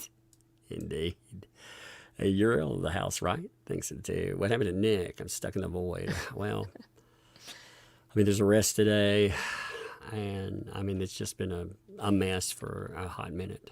That's the thing. So, Snake Plush Kitten, what's up? How you doing? Thanks for the 5. Tug, I love to make snarky jokes, indeed. But this thing with Nick is just sad. I'm praying for his family. Yes, indeed. Brian, thanks for the 10. Runkle of the Bailey is the most intelligent person in Edmonton, and sadly, that is our provincial seat of government. I like Runkle. Runkle's good people. I gotta go put a little one to bed. I'll be right back. All right, I'm rolling here. I'll keep going. Mischievous, thanks for the 5 there. If you haven't been there, shut the fuck up. Indeed. It's nothing short of a miracle. They're alive and get a second chance. This is above friends' pay grade. Actually, you know what? I'm, again, I deal with this in a professional aspect. So I would say that I do have some insight into the subject. It's a weird place because you're not on the one side Nick of the can table. live stream his own trial. That see, I think a sober Nick would be awesome if he did that. It would be really funny. That is not funny because I don't want to see him on trial, but it would be really funny if he did live stream. I would love to hear like a replay of his own trial. I would just love to be like seeing Nick commentary on a trial. That'd be really funny. Phantasmagorical. Thanks to it's heartbreaking, Doug. Indeed. Poindexter, thanks for the 10. Hearing Nick say he's a Christian offers me some hope for the future. My husband is 18 years sober, and there's room for success. Praying for him. Yeah, and that's what people have to remember, too. Faith comes with crisis of faith and everything else. Like I see people talking about faith or a lack thereof a lot of times. People can stray from their own path. No matter what your faith or beliefs are, you can stray from that path sometimes. And sometimes, you find your way back. So, TGTK, thanks for the 2 there.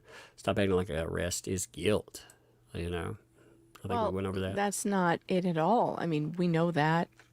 I know that very well. An arrest is not guilt. Of course, he's innocent of those charges until proven guilty or until pled down.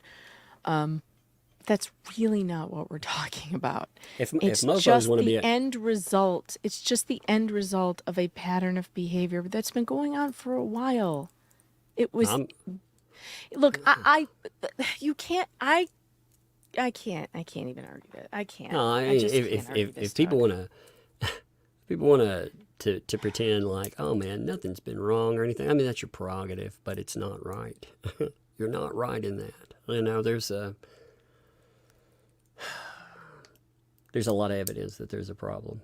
The arrest, that again, it's a punctuation point on a freaking, again, a thing that has been ballooning. And it's ballooning again to Norman. Just look around. Look at how much it's being discussed. It's out of control. And I mean, It's out of control. so many of us, you know, and so many of you have seen it coming. It's not like you didn't see this coming. And it isn't that, I'm sure many of you are not surprised. So the idea of like, oh, well, don't act like an arrest is guilt. I don't think that's what we're doing. I think what it is just, like you said, an exclamation point, a punctuation on what's been coming for a long time. No, I thought when that stream came up, like I said, I figured there would be people that would call the police, and I thought Yes. this is going to go bad.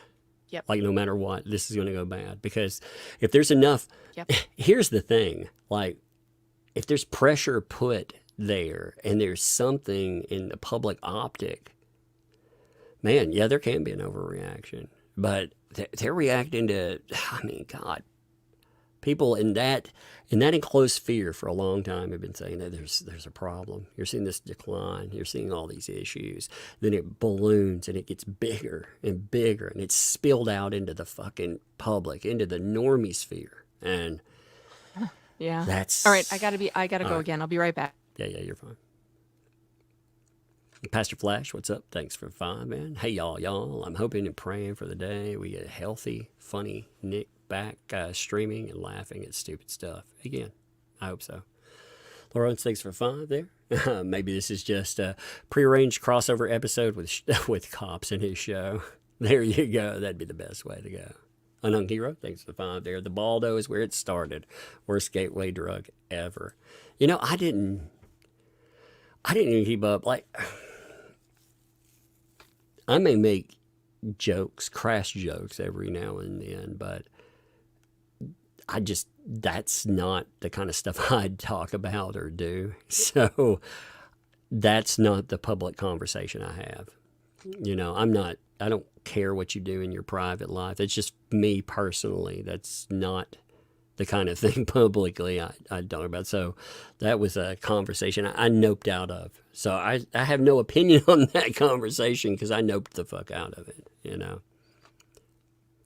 What's up, TGTK? Yeah, it was weird. Nick has done nothing worse than Anna Star Wars girl, and yet she doesn't have a threat on Kiwi Farms, even though it's well-deserved. I think a lot of people have Kiwi Farms. I mean, I've got one, you know, and again, you know, some stuff is right, some isn't. It's just a reflection of individuals.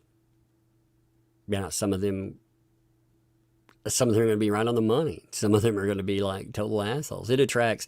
The site itself is neutral, and everything else that goes on there, well, that's individual based like that. So. Lisa, thanks for the 10. Sorry, Tug and Megan. I saw my best friend go through this for years, and unfortunately, she lost a fight last year. I hate that. I hope he gets better and friendships recover.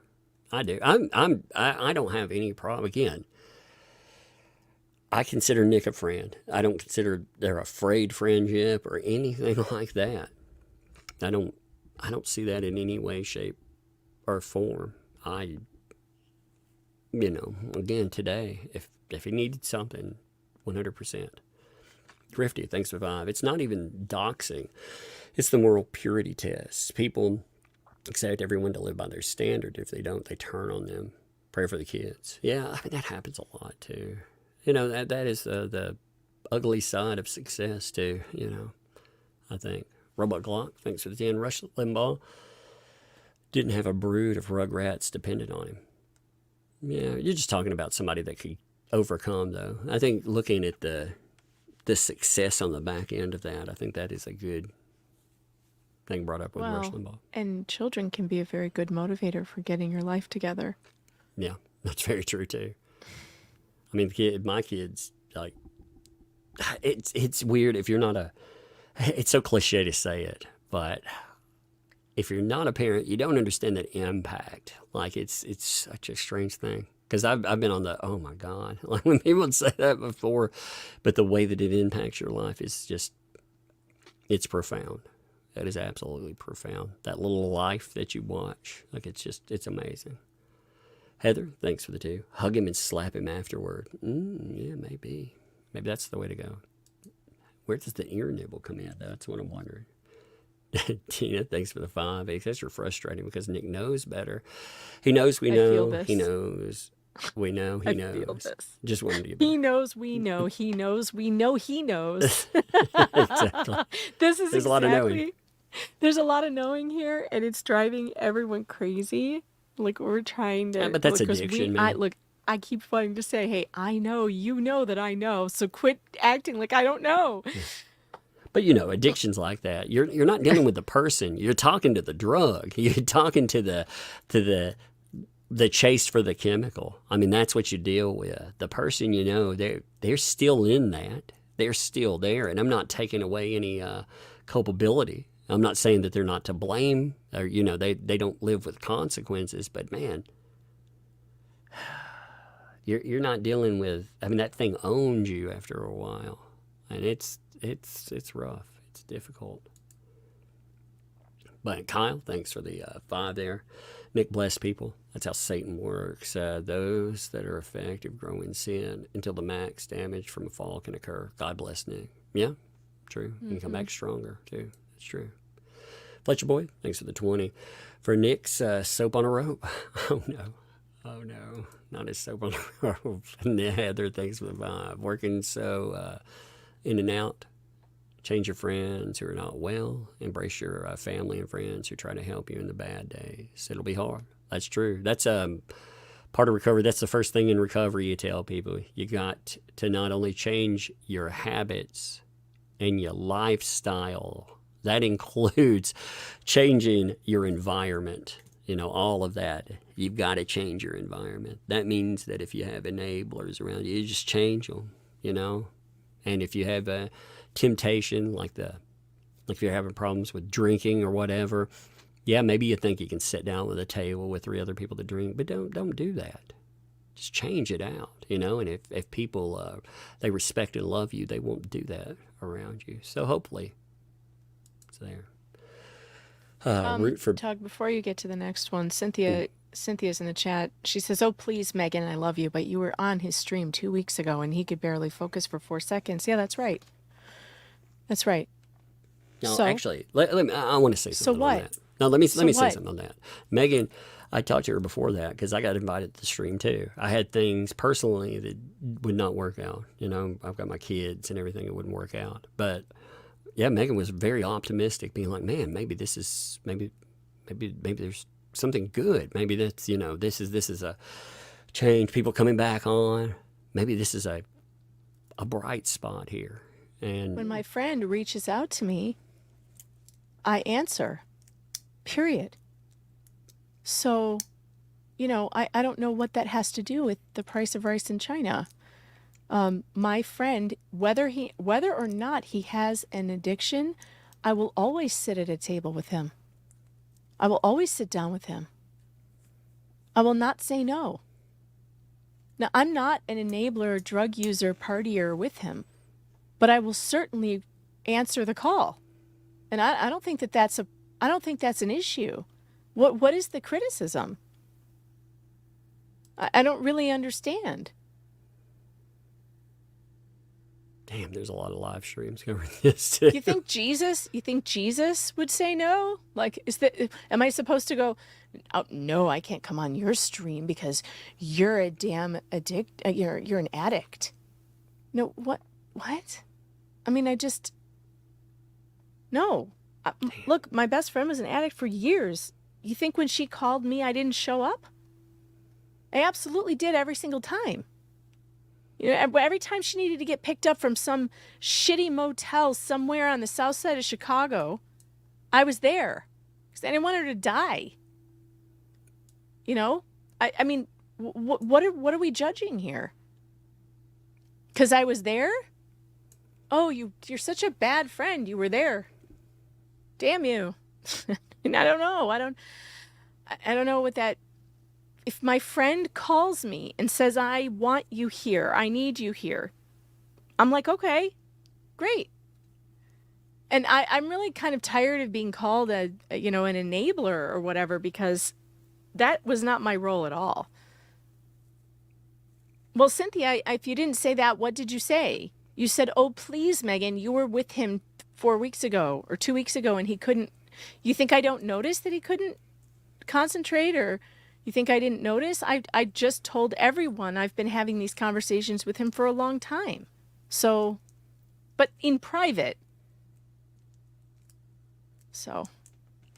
I won't worry about it. Like, again, that's the people are not privy to the, this blows up and people, they don't know the private side of that. The conversations, the struggle that happens on that end. They have no idea. So, I mean, I understand sometimes the public optic too. They're like, oh, it's business as usual. It ain't business as usual. You notice a lot of people. I guess the best way to say that is, if you look at those streams, how many other people are there, and it's not there. When people have the chance, like they try to support and do things. Some people may have gotten frustrated. I can't speak for why people aren't around, but I know the distancing, and Nick is part of the distancing too. But ultimately, like I said, it's because you're dealing with that substance. But yeah, man, it's exciting when you think, man, maybe things are changing. Hopefully, Oh, well, maybe. and there's some chatter about, oh, well, you were drinking with him. I'm not his mother. The worst thing you can do to an addict, if you want him to never speak to you again, is be judgmental about his behavior. That's the worst thing you can do. You can't. What do you want me to do? You want me to go on a public stream with someone and be like, oh, well, I'm not having a drink with you because you're a dirty sinner. Like, what is that even? What good would that do? He's having a drink because that's what he's doing. And I'll sit and have a drink with him, I guess. I'm not an alcoholic. I don't have a drinking problem. I don't really see that as an issue. My best friend is an alcoholic. I still drink when she's in the room. Alcoholics do have to learn to live with other people drinking. Or 2 drinks, 3 drinks, 4 drinks. It doesn't matter. I don't know. I'm like, you guys some of you focus on shit that is just doesn't matter.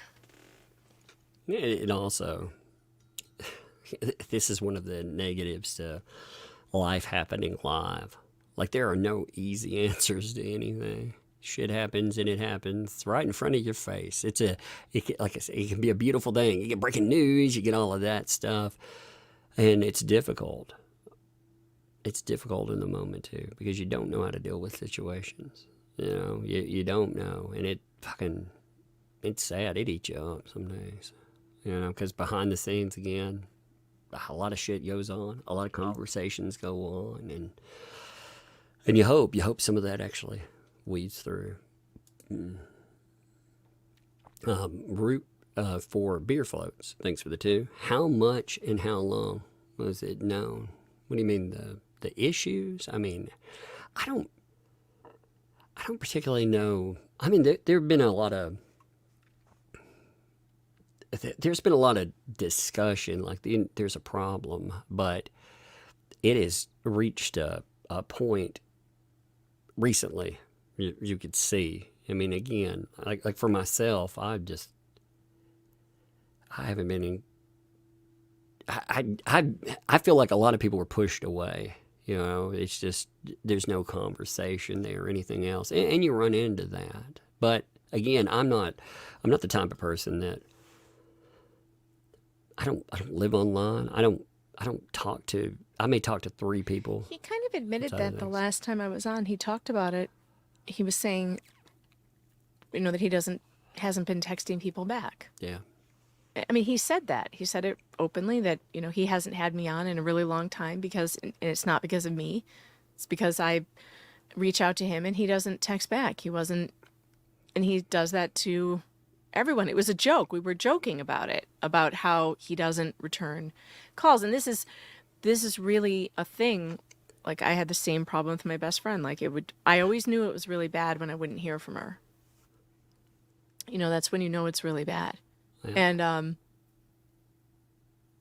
these patterns repeat. And Now, hindsight is 2020. We've heard that before. It's so Yeah. clear, but ultimately it's on that person too. But I mean, it is. I mean, hindsight. And I is- felt like he was maybe coming back. He started texting me again, and I thought maybe things were turning around, and I believed that. Hey, I hold this did. down for one second. I got a kid Yeah. opening the door again. I got to stop that. I felt like it was coming back a little bit because he was responding. He was being more responsive. He was saying that he was sorry for not being responsive, and that he was going through some stuff. And I wanted to be as supportive as I could be. So, I'm really sad about it.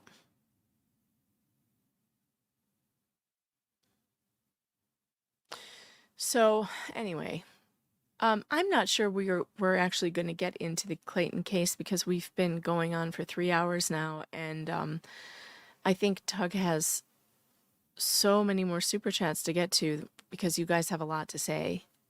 And sometimes, the topic is directed by just the way that the show goes.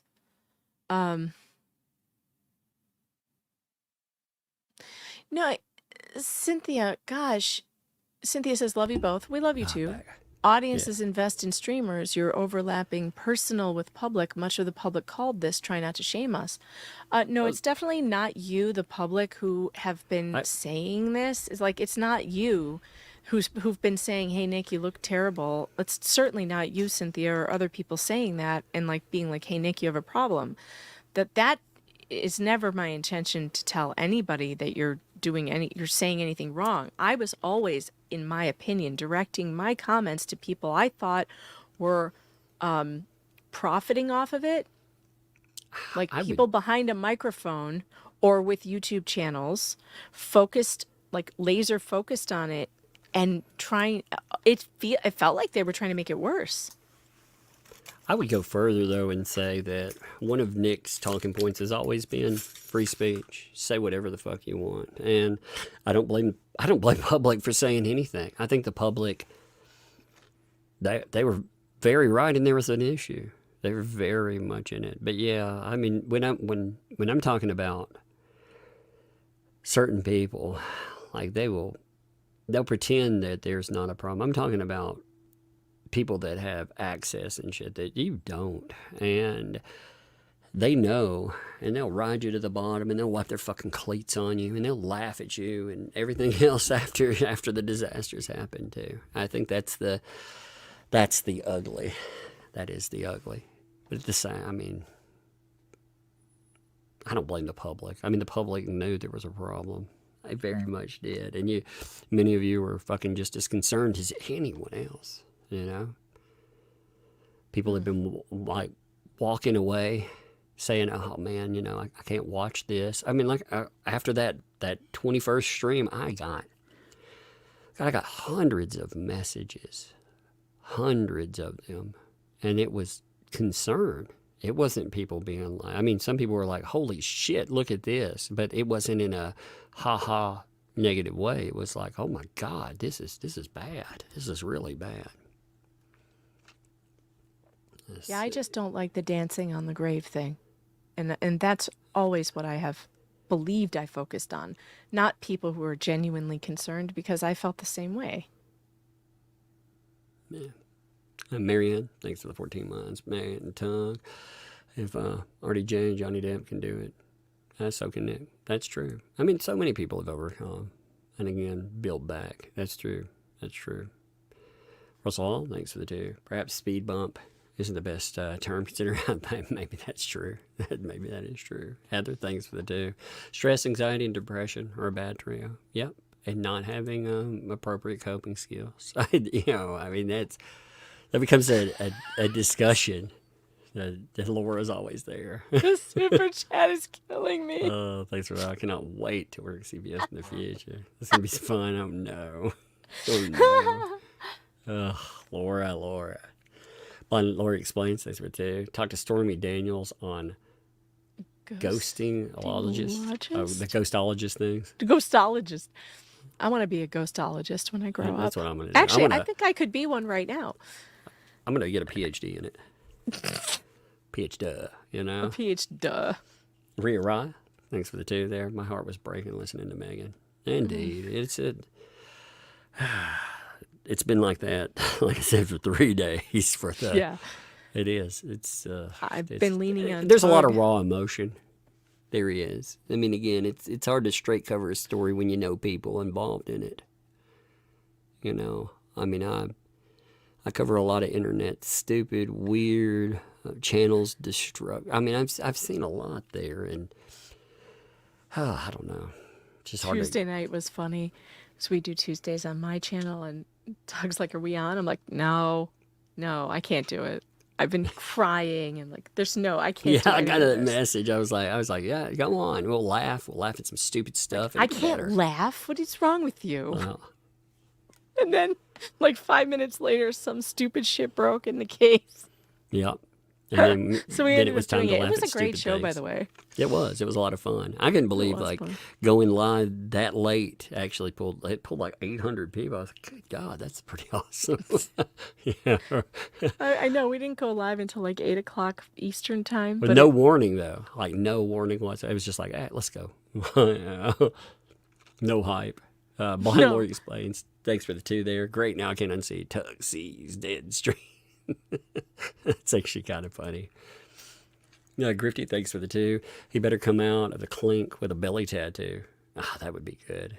He needs he needs that scales of justice. I'm always stuck on that, you know, that whole back Grifty. installation. Yeah, I wanted to have that. End up talking a really as bad long as Southern it's not accent. a tramp stamp. Oh God, yeah, that lawyer. We'll call Magic. Thanks for the 5. Thanks for the info today. I'm calling it a publicity stunt with lighting. I know it isn't, and prayers for them. Thank you again for this update. I would love to find out that was a publicity stunt. This would Wouldn't be that the be biggest great? own for all of us, and It would. I would laugh at it. That would It be would be amazing. funny. You know, that would be great. Laura Owens again. Thank you for the 5 there. My children are so motivating me to get my act together right now.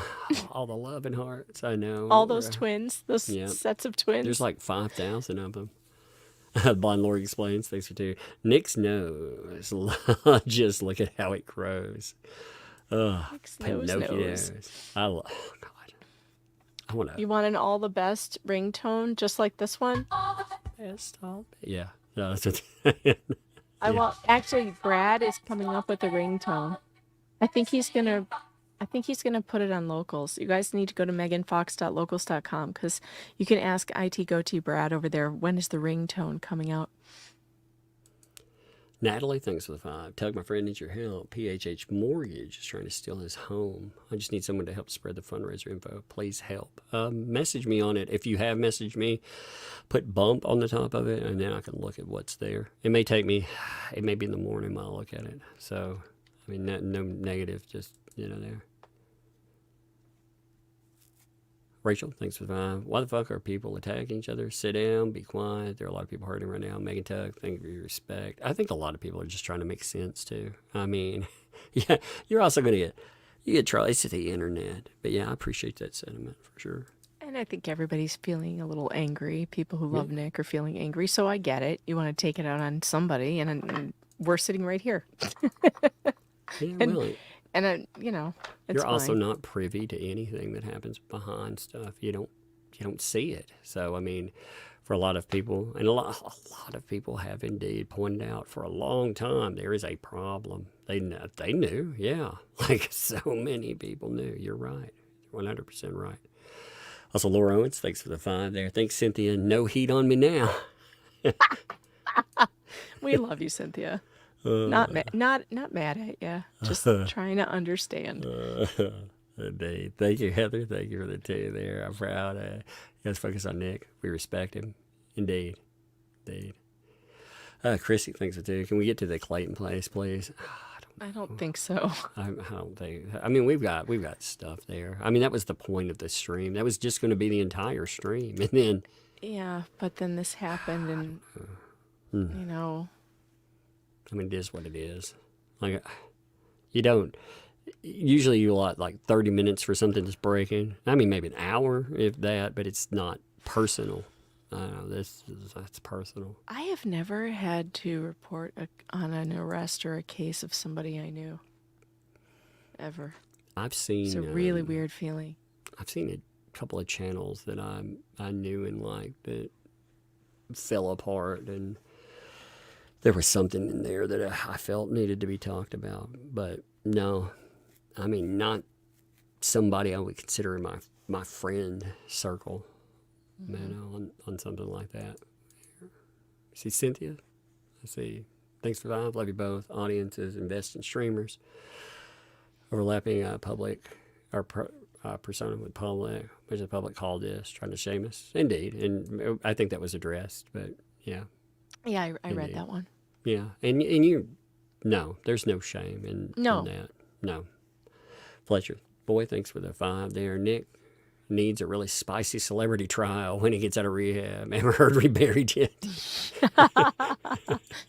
I agree. I mean, there's a few, like, you know, that are upcoming. There's always a trial, too. There's always a wild one that's out there. So, you know, I mean, it's just, I think a good lesson is cover content, don't become content. That's the lesson I myself have learned over time. Try not to ever become content for, you know, something. And, you know, I hope everybody subscribes to that. Dumb fun. Gold, thanks for the 20 there. I have narcolepsy. If Nick is not sleeping, unfortunately, it's not because of narcolepsy. I take 20 milligrams of Adderall 3 times a day. Still fall asleep. Snap. I fall asleep less than a minute. Narcolepsy meds are highly regulated. He's talked about narcolepsy before. You know, again, I don't know the particulars of medication. I've never discussed his medication. Never talked about any of that with him. I've just known the public discussion of narcolepsy. Yeah, he's talked about it. And he does have pills for it, but I don't think he's ever had a problem falling asleep because of the narcolepsy. Like, he can sleep whenever he needs to. I like that Laura Owens in here. Thanks for 5. Agreed. Let's forget the Clayton case until June the 11th or later. Oh, God. Laura Owens has been such a fun addition to tonight's stream. Yeah, I'm glad to have Thank her you. again. I'm so glad she's here. Snake Plushkin, thanks for the 2. Folks will second guess. Remember, hindsight is $29.95. That's true too. Yep, you too can buy hindsight at a low price. Laura Owens, thanks for the 5 there. Maybe Nick was arrested for possession of HCG. I hear it's all the rage now. Oh my no. gosh, Laura. Oh, by the way, IT Goatee Brad says that the ringtone, the All the Best ringtone, has been published on meganfox.locals.com. Go to meganfox.locals.com and you can download that today. Natalie, thanks for the 2. Send it on X, yes. Twitter, that's the place. Or X, yeah. Yeah, thank you. Yeah, I'll check that out. Like I said, it'll take me a hot minute to get there. Probably after this, I'm sure I will have conversations over this afterward, because I'm sure a lot of people will contact me that I know and I'll try to get some answers here and there, but I'm going to try to turn my brain off a little bit for that too. So, thanks for the 10 there. Nick was a genuine inspiration for myself. I was struggling with alcohol badly. Having my baby boy and becoming a dad straightened me out. 100 days sober, man. Congrats, dude. Congratulations. This broke my heart. Indeed. Kids can be that light. They can return to it too. You know, they like for you said that straightened you out. Good. They can also be the thing that they get your act together. Ultimately, though, you have to do things for yourself. You know, like you're talking about, you cleaned yourself up. You did for yourself, and this other thing, that motivation, it helped you. I like the way, you know, having and becoming, it has to start with you. And again, I hope they're the catalyst here. It is indeed. And I think the love and support can definitely help there too. And Kyle, thanks for the 2. 31 years with Dallas and saw lots of this, sad but hopeful. Indeed. I think that's pretty much how a lot of people are feeling. You know, I think I'm at the end of what I want to talk about here. I think I'm good. You have anything you want to add, Megan? I'm done today. No. All right, I'm gonna end the stream here. I apologize. I had other topics. This was not a planned topic. I'll hit everything else that I planned on doing, and the next streams will stack that up. And I mean, again, I'm just gonna end here. I don't know what else to add. So I appreciate you, Good night. folks. Good night.